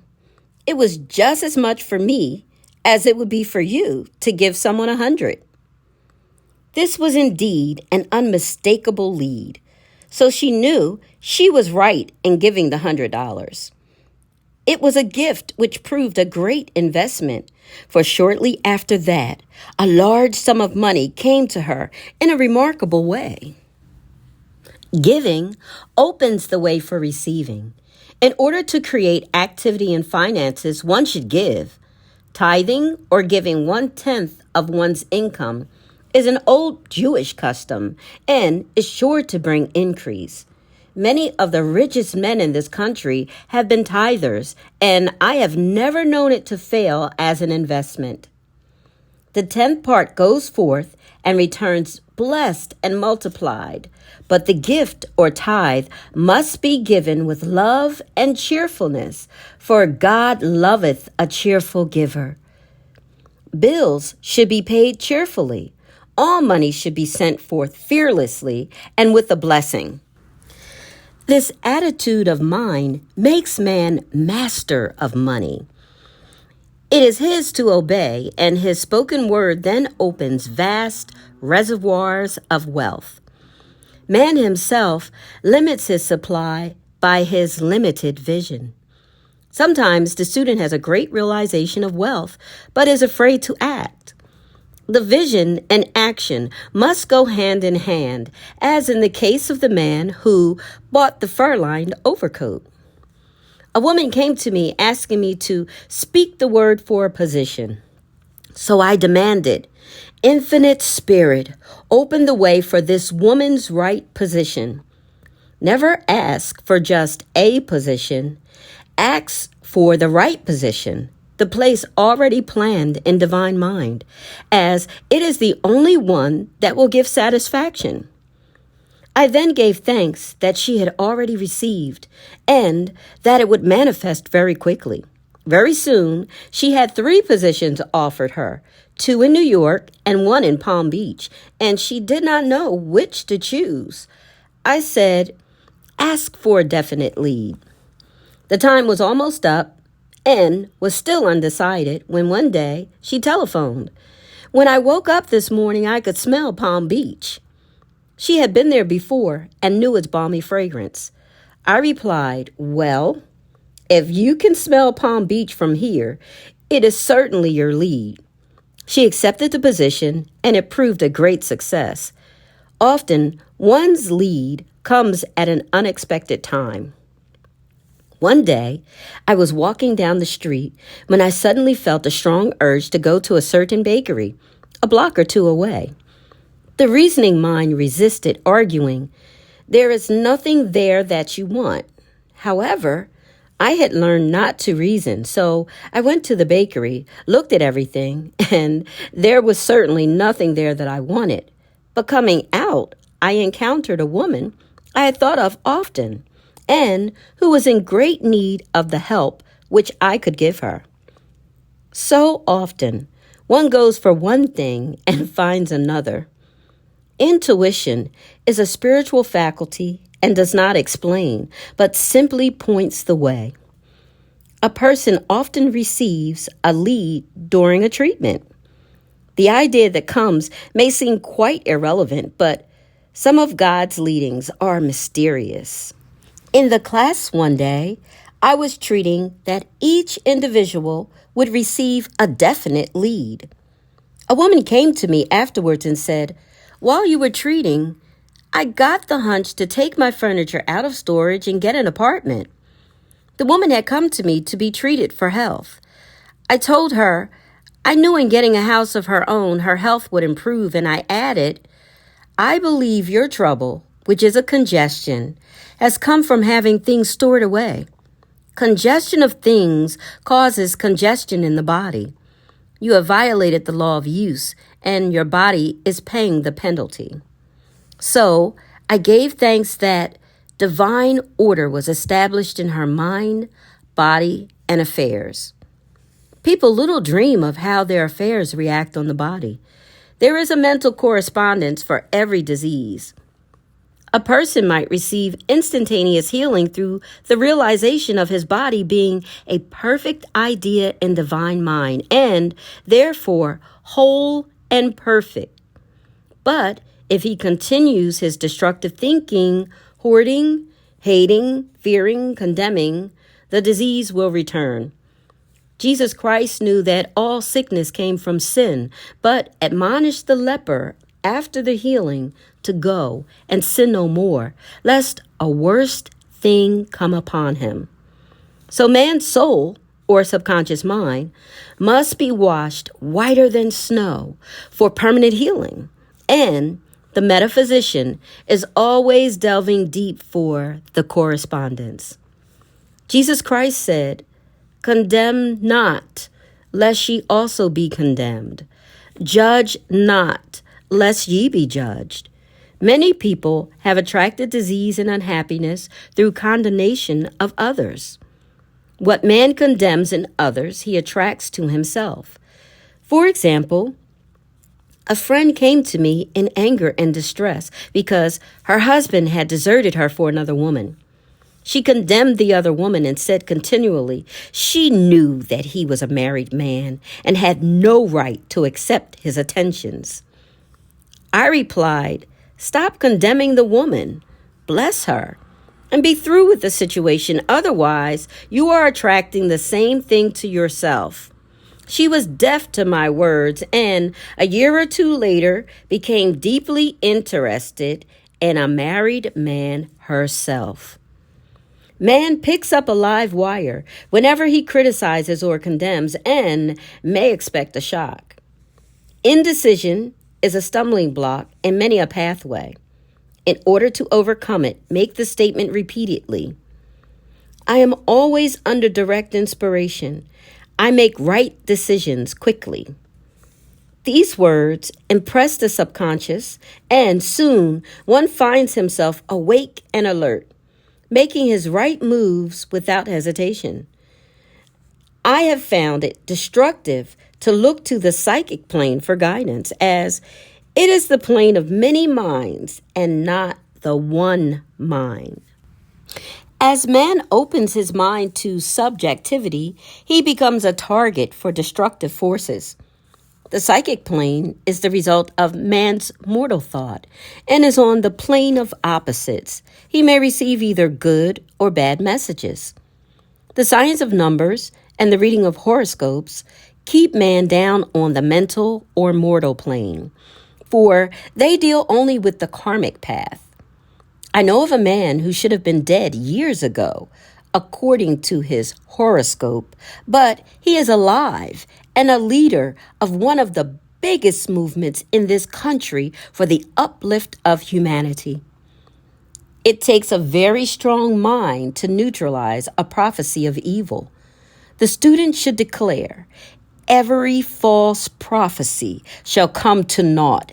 Every plan my Father in heaven has not planned shall be dissolved and dissipated. The divine idea now comes to pass. However, if any good message has ever been given one of coming happiness or wealth, harbor and expect it, and it will manifest sooner or later through the law of expectancy. Man's will should be used to back the universal will. I will that the will of God be done. It is God's will to give every man every righteous desire of his heart, and man's will should be used to hold the perfect vision without wavering. The prodigal son said, I will arise and go to my father. It is indeed often an effort of the will to leave the husk and swine of mortal thinking.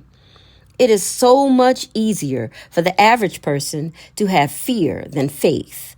So faith is an effort of the will. As man becomes spiritually awakened, he recognizes that an external inharmony is the correspondence of mental inharmony. If he stumbles or falls, he may know he is stumbling or falling in consciousness. One day, a student was walking along the street condemning someone in her thoughts. She was saying mentally, that woman is the most disagreeable woman on earth.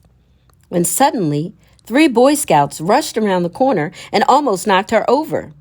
She did not condemn the Boy Scouts, but immediately called on the law of forgiveness and saluted the divinity in the woman.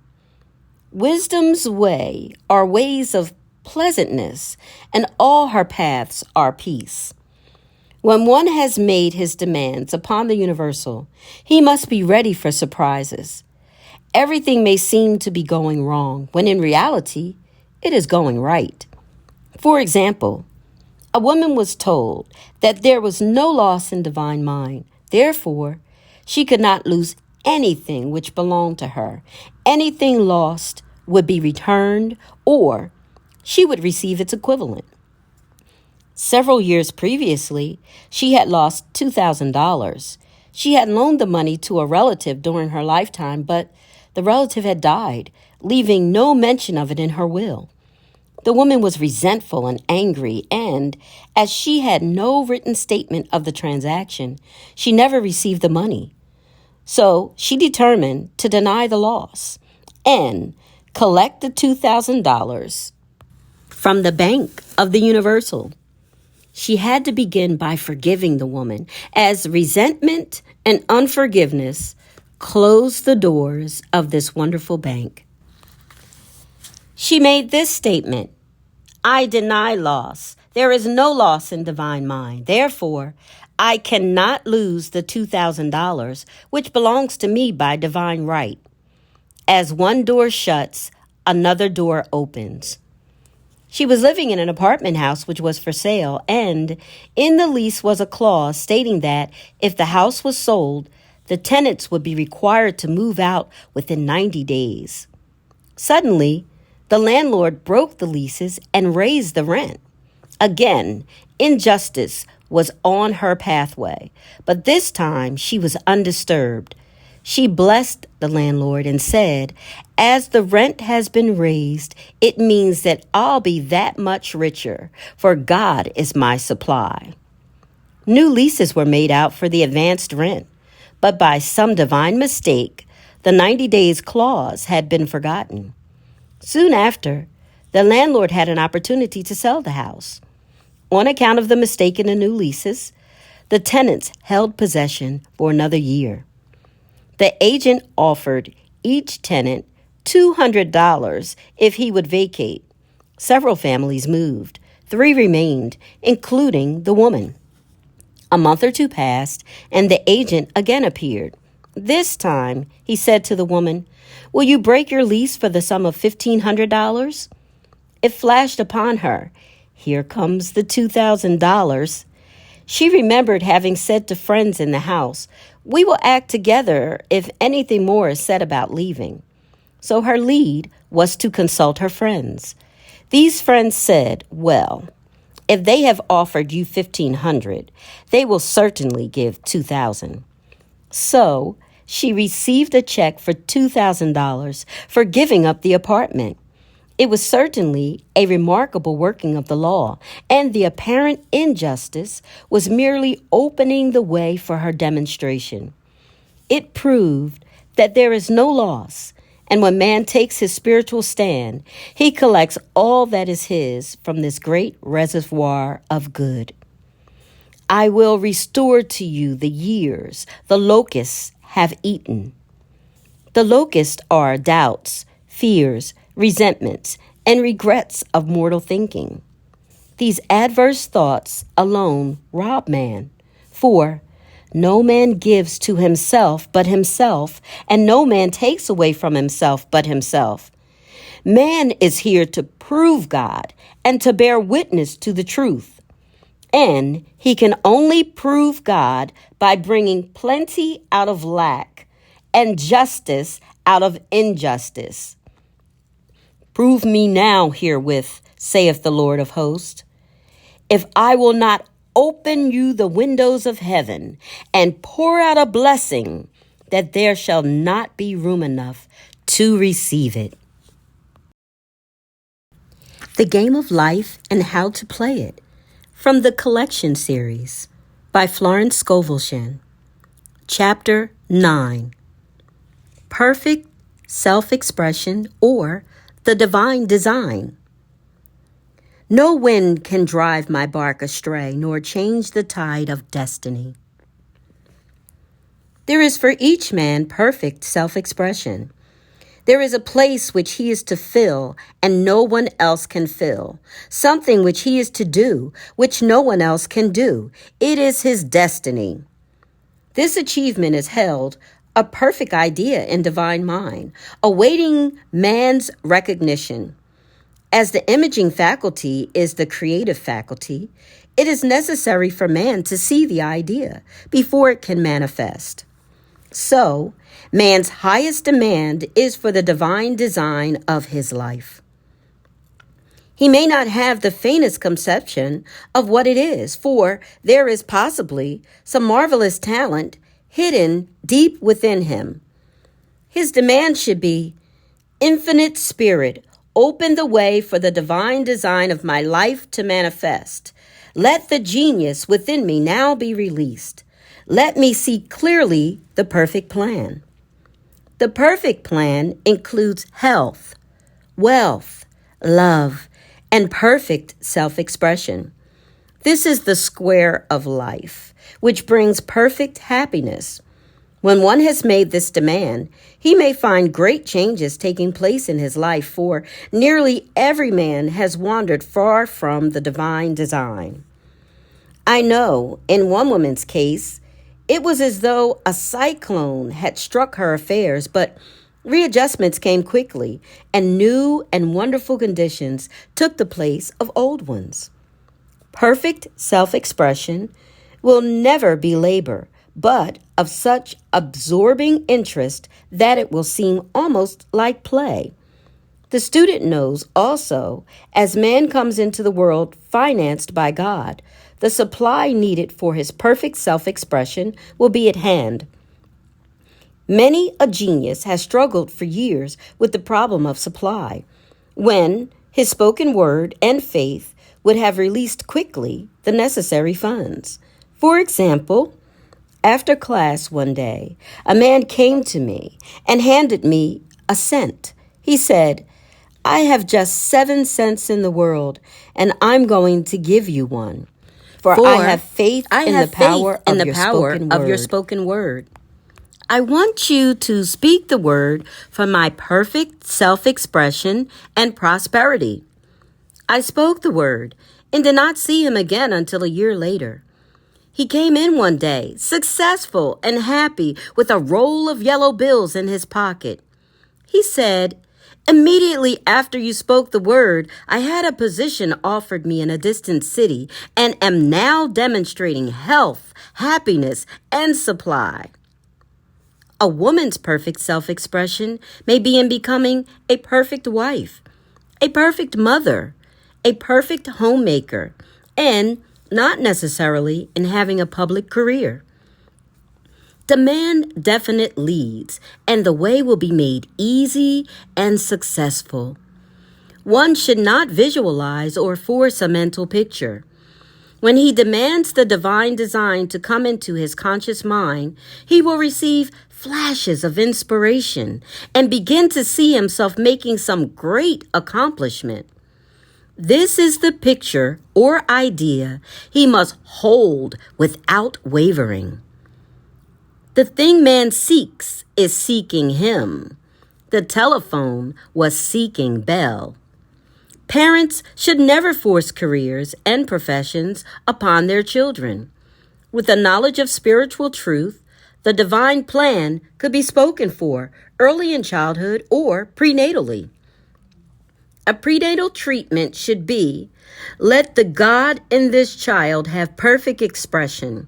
Let the divine design of his mind, body, and affairs be made manifest throughout his life, throughout eternity. God's will be done, not man's.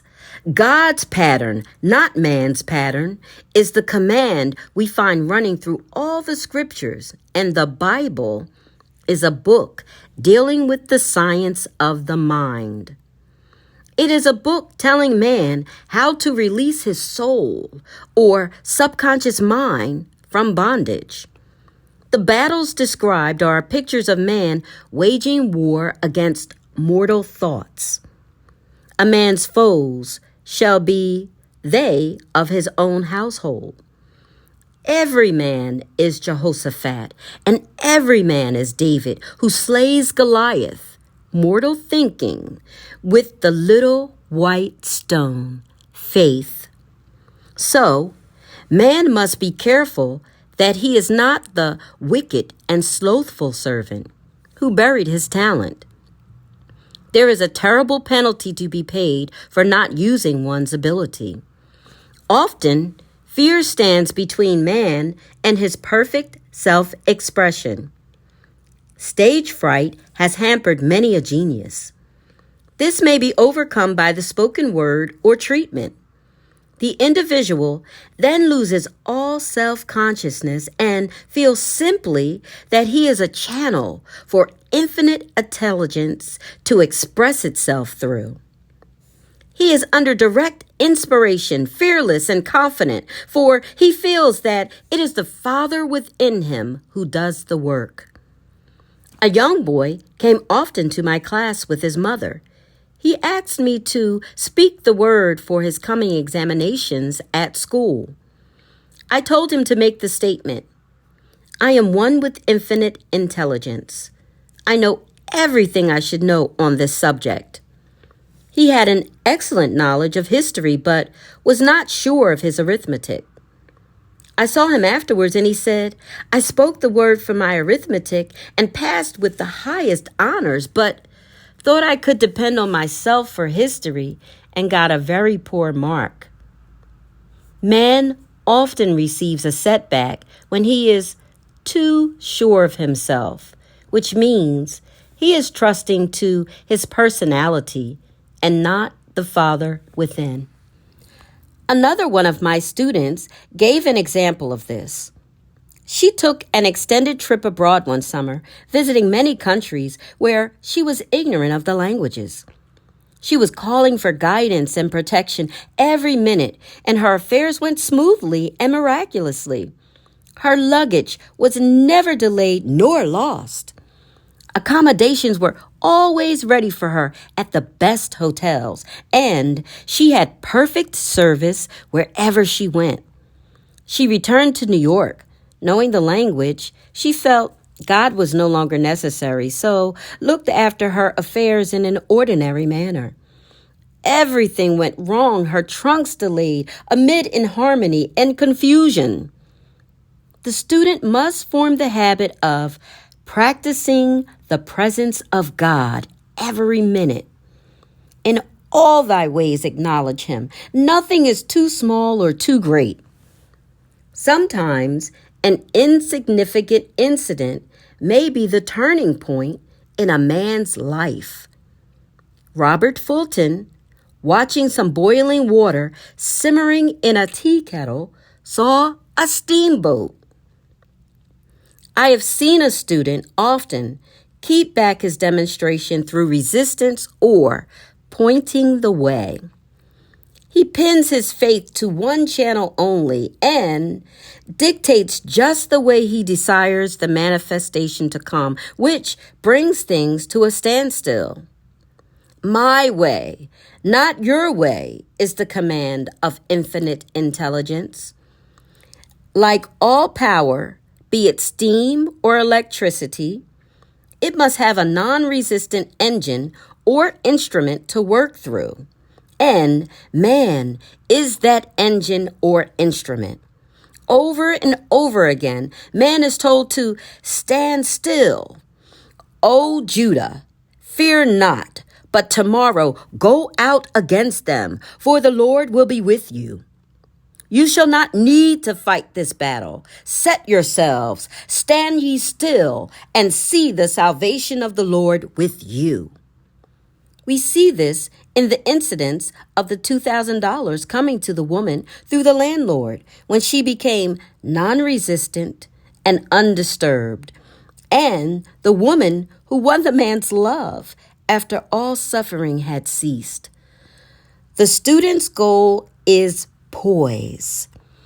Poise is power, for it gives God power a chance to rush through man to will and to do its good pleasure. Poised, he thinks clearly and makes right decisions quickly. He never misses a trick. Anger blurs the visions, poisons the blood, is the root of many diseases, and causes wrong decision leading to failure. It has been named one of the worst sins as its reaction is so harmful. The student learns that in metaphysics, sin has a much broader meaning than in the old teaching. Whatsoever is not of faith is sin. He finds that fear and worry are deadly sins. They are inverted faith and, through distorted mental pictures, bring to pass the thing he fears. His work is to drive out these enemies from the subconscious mind. When man is fearless, he is finished. Maeterlinck says that man is God afraid. So, as we read in the previous chapters, man can only vanquish fear by walking up to the thing he is afraid of. When Jehoshaphat and his army prepared to meet the enemy singing, "Praise the Lord, for his mercy endureth forever," they found their enemies had destroyed each other, and there was nothing to fight. For example, a woman asked a friend to deliver a message to another friend. The woman feared to give the message as the reasoning mind said, "Don't get mixed up in this affair. Don't give that message." She was troubled in spirit, for she had given her promise. At last, she determined to walk up to the lion and call on the law of divine protection. She met the friend to whom she was to deliver the message. She opened her mouth to speak it when her friend said, "So-and-so has left town." This made it unnecessary to give the message, as the situation depended upon the person being in town. As she was willing to do it, she was not obliged to. As she did not fear, the situation vanished. The student often delays his demonstration through a belief in incompletion. He should make this statement: in divine mind, there is only completion. Therefore, my demonstration is completed. My perfect work, my perfect home, my perfect health, whatever he demands are perfect ideas registered in divine mind and must manifest under grace and in a perfect way. He gives thanks he has already received on the invisible and makes active preparation for receiving on the visible. One of my students was in need of a financial demonstration. She came to me and asked why it was not completed. I replied, "Perhaps you are in the habit of leaving things unfinished, and the subconscious has gotten into the habit of not completing. As the without, so the within." She said, "You are right. I often begin things and never finish them. I'll go home and finish something I commenced weeks ago, and I know it will be symbolic of my demonstration." So she sewed assiduously, and the article was soon completed. Shortly after, the money came in a most curious manner. Her husband was paid his salary twice that month. He told the people of their mistake, and they sent word to keep it. When man asks, believing, he must receive, for God creates his own channels. I have been sometimes asked, suppose one has several talents. How is he to know which one to choose? Demand to be shown, definitely. Say, Infinite Spirit, give me a definite lead. Reveal to me my perfect self-expression. Show me which talent I am to make use of now. I have known people to suddenly enter a new line of work and be fully equipped with little or no training. So, make the statement, I am fully equipped for the divine plan of my life, and be fearless in grasping opportunities. Some people are cheerful givers but bad receivers. They refuse gifts through pride or some negative reason, thereby blocking their channels, and invariably find themselves eventually with little or nothing. For example, a woman who had given away a great deal of money had a gift offered her of several $1,000s. She refused to take it, saying she did not need it. Shortly after that, her finances were tied up, and she found herself in debt for that amount. Man should receive gracefully the bread returning to him upon the water. Freely ye have given, freely ye shall receive. There is always the perfect balance of giving and receiving, and though man should give without thinking of returns, he violates law if he does not accept the returns which come to him. For all gifts are from God, man being merely the channel. A thought of lack should never be held over the giver. For example, when the man gave me the 1 cent, I did not say, "Poor man, he cannot afford to give me that." I saw him rich and prosperous, with his supply pouring in. It was this thought which brought it. If one has been a bad receiver, he must become a good one, and take even a postage stamp if it is given him, and open up his channels for receiving. The Lord loveth a cheerful receiver as well as a cheerful giver. I have often been asked why one man is born rich and healthy and another poor and sick. Where there is an effect, there is always a cause. There is no such thing as chance. This question is answered through the law of reincarnation. Man goes through many births and deaths until he knows the truth which sets him free. He is drawn back to the earth plane through unsatisfied desire to pay his karmic debts or to fulfill his destiny. The man born rich and healthy has had pictures in his subconscious mind, in his past life, of health and riches, and the poor and sick man of disease and poverty. Man manifests on any plane the sum total of his subconscious beliefs. However, birth and death are man-made laws, for the wages of sin is death.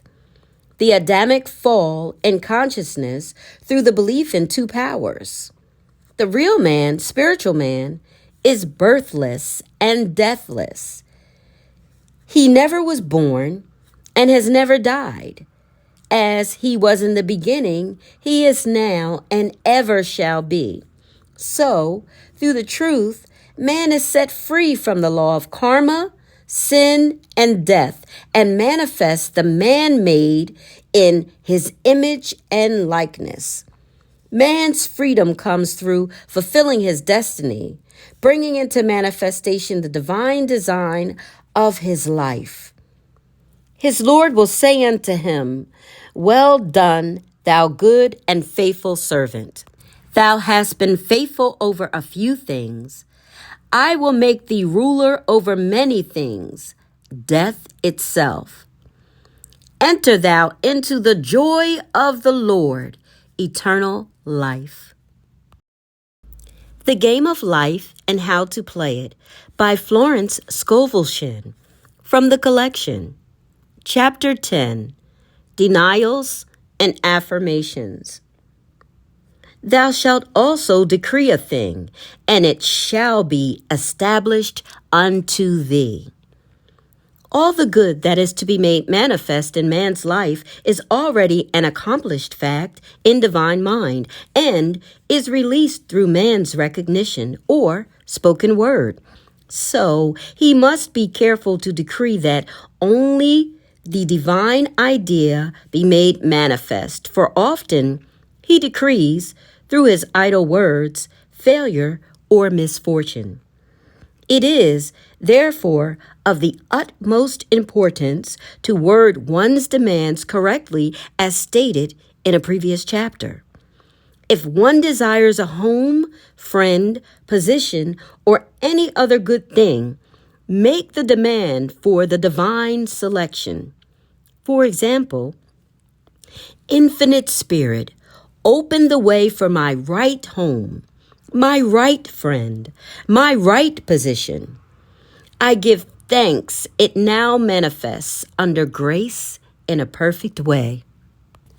The latter part of the statement is most important. For example, I knew a woman who demanded $1,000. Her daughter was injured, and they received $1,000 indemnity, so it did not come in a perfect way. The demand should have been worded in this way: Infinite Spirit, I give thanks that the $1,000, which is mine by divine right, is now released and reaches me under grace in a perfect way. As one grows in financial consciousness, he should demand that the enormous sums of money, which are his by divine right, reach him under grace in perfect ways. It is impossible for man to release more than he thinks is possible, for one is bound by the limited expectancies of the subconscious. He must enlarge his expectancies in order to receive in a larger way. Man so often limits himself in his demands. For example, a student made the demand for $600 by a certain date. He did receive it, but heard afterwards that he came very near receiving $1,000, but he was given just $600 as the result of his spoken word. They limited the Holy One of Israel. Wealth is a matter of consciousness. The French have a legend giving an example of this. A poor man was walking along a road when he met a traveler who stopped him and said, "My good friend, I see you are poor. Take this gold nugget, sell it, and you will be rich all your days." The man was overjoyed at his good fortune and took the nugget home. He immediately found work and became so prosperous that he did not sell the nugget. Years passed, and he became a very rich man. One day, he met a poor man on the road. He stopped him and said, "My good friend, I will give you this gold nugget, which, if you sell, will make you rich for life." The mendicant took the nugget, had it valued, and found it was only brass. So we see, the first man became rich through feeling rich, thinking the nugget was gold. Every man has within himself a gold nugget. It is his consciousness of gold, of opulence, which brings riches into his life. In making his demands, man begins at his journey's end. That is, he declares he has already received. Before ye call, I shall answer. Continually affirming establish the belief in the subconscious. It would not be necessary to make an affirmation more than once if we had perfect faith. One should not plead or supplicate, but give thanks repeatedly that he has received. The desert shall rejoice and blossom as the rose. This rejoicing, which is yet in the desert state of consciousness, opens the way for release. The Lord's Prayer is in the form of command and demand. Give us this day our daily bread, and forgive us our debts as we forgive our debtors. And ends in praise, for thine is the kingdom and the power and the glory forever. Amen. Concerning the works of my hands, command ye me. So, prayer is command and demand, praise and thanksgiving.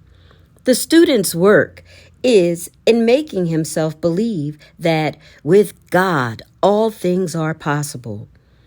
This is easy enough to state in the abstract, but a little more difficult when confronted with a problem. For example, it was necessary for a woman to demonstrate a large sum of money within a stated time. She knew she must do something to get a realization, for realization is manifestation, and she demanded a lead.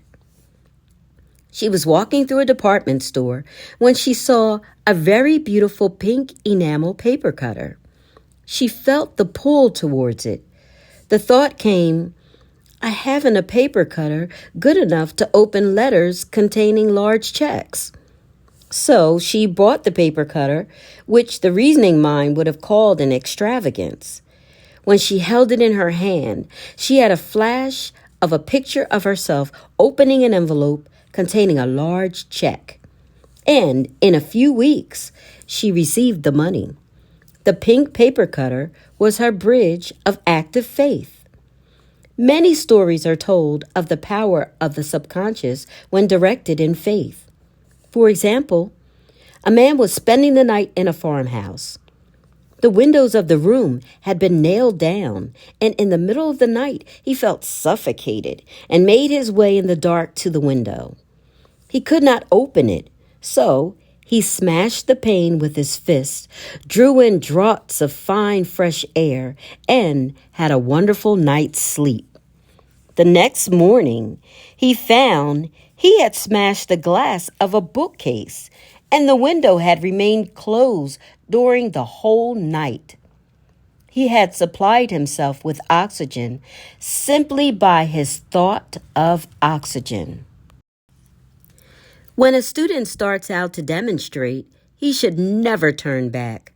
Let not that man who wavers think that he shall receive anything of the Lord.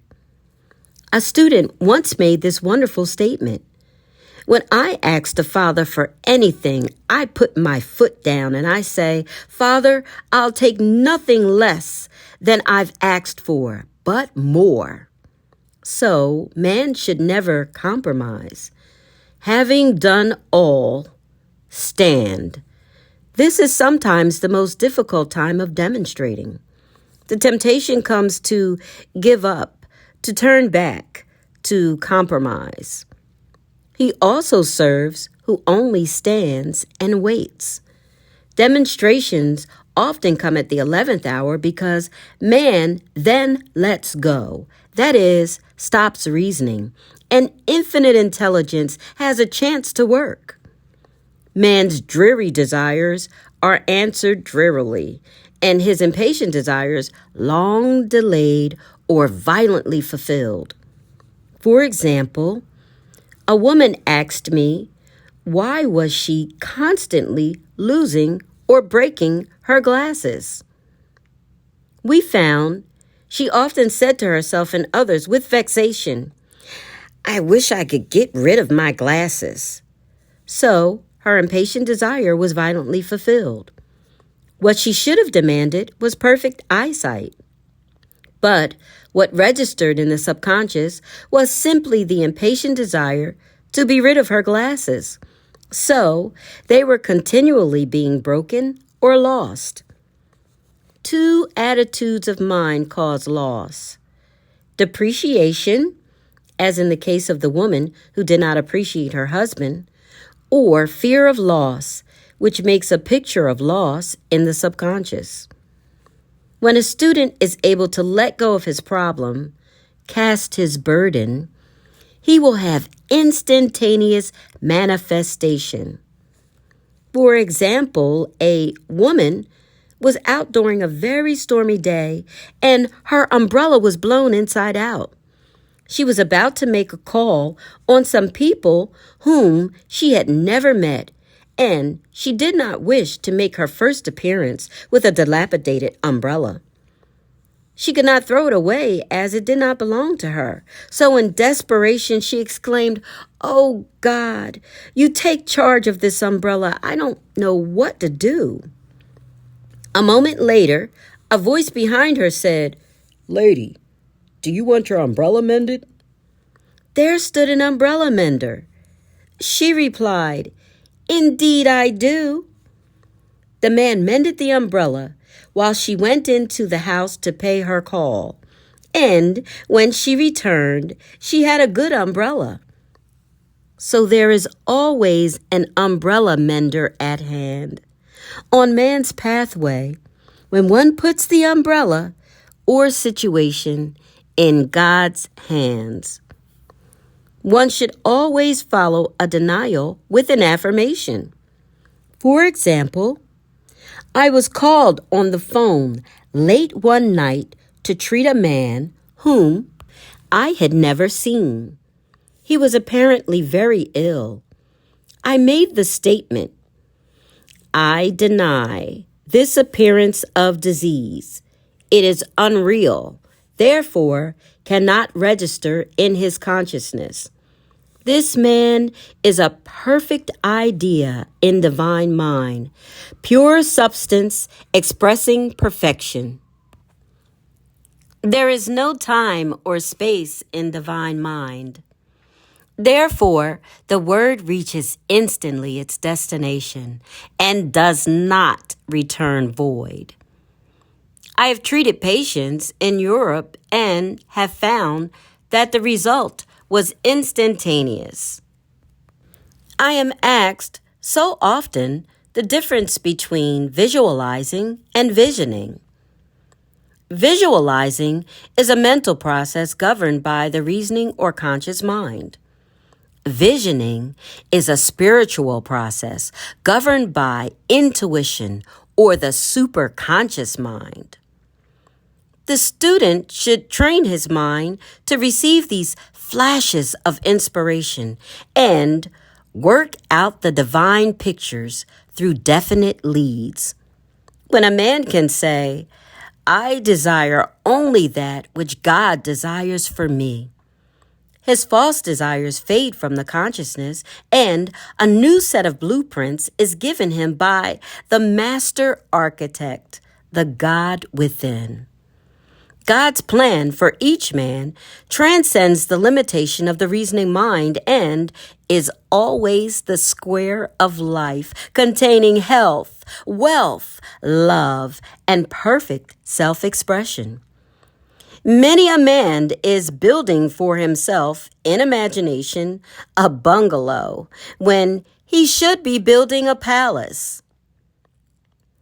If a student tries to force a demonstration through the reasoning mind, he brings it to a standstill. I will hasten it, saith the Lord. He should act only through intuition or definite leads. Rest in the Lord and wait patiently. Trust also in him, and he will bring it to pass. I have seen the law work in the most astonishing manner. For example, a student stated that it was necessary for her to have $100 by the following day. It was a debt of vital importance which had to be met. I spoke the word, declaring spirit was never too late and that the supply was at hand. That evening, she phoned me of the miracle. She said that the thought came to her to go to her safety deposit box at the bank to examine some papers. She looked over the papers, and at the bottom of the box was a new $100 bill.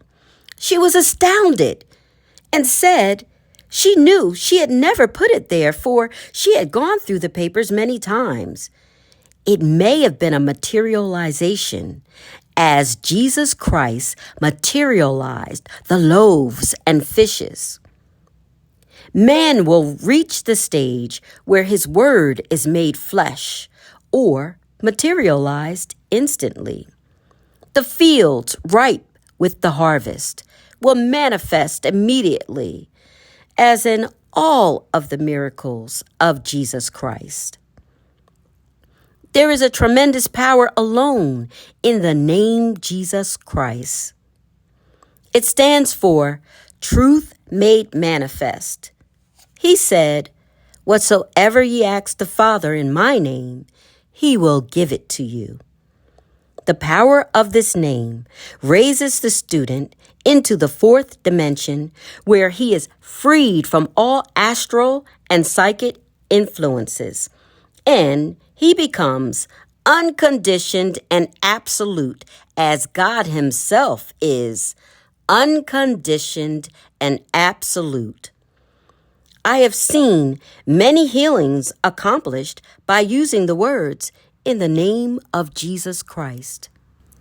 Christ was both person and principle, and the Christ within each man is his Redeemer and salvation. The Christ within is his own fourth dimensional self, the man made in God's image and likeness. This is the self which has never failed, never known sickness or sorrow, was never born, and has never died. It is the resurrection and the life of each man. No man cometh to the Father save by the Son means that God, the universal, working on the place of the particular, becomes the Christ in man. And the Holy Ghost means God in action. So daily, man is manifesting the Trinity of Father, Son, and Holy Ghost. Man should make an art of thinking. The master thinker is an artist and is careful to paint only the divine designs upon the canvas of his mind. And he paints these pictures with masterly strokes of power and decision, having perfect faith that there is no power to mar their perfection, and that they shall manifest in his life the ideal made real. All power is given man through right thinking to bring his heaven upon his earth, and this is the goal of the game of life. The simple rules are fearless faith, non-resistance, and love. May each reader be now freed from that thing which has held him in bondage through the ages, standing between him and his own, and know the truth which makes him free. Free to fulfill his destiny and to bring into manifestation the divine designs of his life, health, wealth, and love, and perfect self-expression. Be ye transformed by the renewing of your mind. The Game of Life and How to Play It by Florence ScovelShinn. Denials and affirmations. For prosperity. God is my unfailing supply, and large sums of money come to me quickly, under grace, in perfect ways. For right conditions. Every plan my Father in heaven has not planned shall be dissolved and dissipated, and the divine idea now comes to pass. For right conditions. Only that which is true of God is true of me, for I and the Father are one. For faith. As I am one with God, I am one with my good, for God is both the giver and the gift.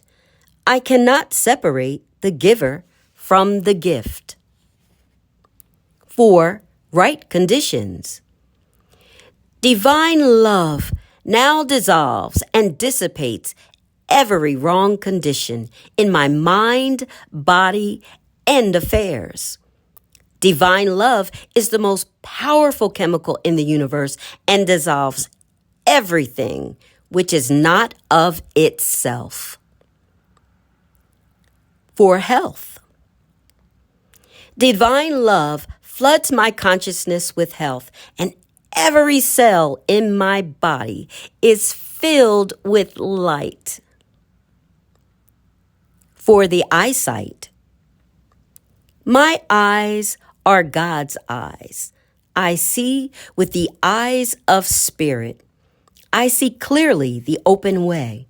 There are no obstacles on my pathway. I see clearly the perfect plan. For guidance. I am divinely sensitive to my intuitive leads and give instant obedience to thy will. For the hearing. My ears are God's ears. I hear with the ears of spirit.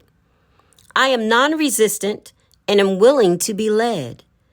I hear glad tidings of great joy. For right work. I have a perfect work in a perfect way. I give a perfect service for perfect pay. For freedom from all bondage. I cast this burden on the Christ within, and I go free. This reading of The Game of Life and How to Play It by Florence ScovelShinn is being narrated by Mary Muse and presented as part 1 of the collection, which includes 4 of Ms. ScovelShinn's most prominent published books. Having experienced some difficulty at the time in finding a publisher to publish The Game of Life and How to Play It, Ms. ScovelShinn self-published this publication in 1925 at age 44. Ms. ScovelShinn was also an American artist and book illustrator who became a New Thought spiritual teacher in her middle years and died at age 69.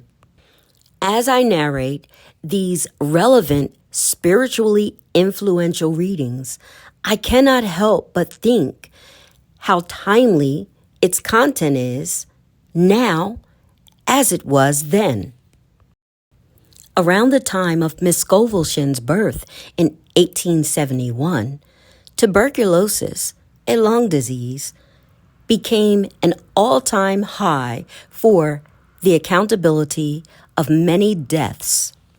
Similar to our experiences today with COVID-19 and its variants, the need and importance of faith, hope, health, goodwill, and positive influences can provide as much sustenance as food itself. As Miss ScovelShinn so poignantly revealed in Chapter 10, there is no time or space in divine mind. Therefore, the word reaches instantly its destination and does not return void. Thank you, Father. Thank you, Jesus Christ. Thank you, Holy Ghost. Thank you, Florence ScovelShinn. Thank you. I affirm that all who listen and bear witness to these words of healing, love, prosperity, health, wealth, and infinite intelligence bring into the present the vibrations of healing and good health that come along with its destination. Let us affirm that our askings and our intentions are in the will of God, reaching the right targets in the right spaces for us at the right times. Blessings. Like, follow, share, subscribe. Join us for our next reading, coming soon, The Secret Door to Success. Blessings.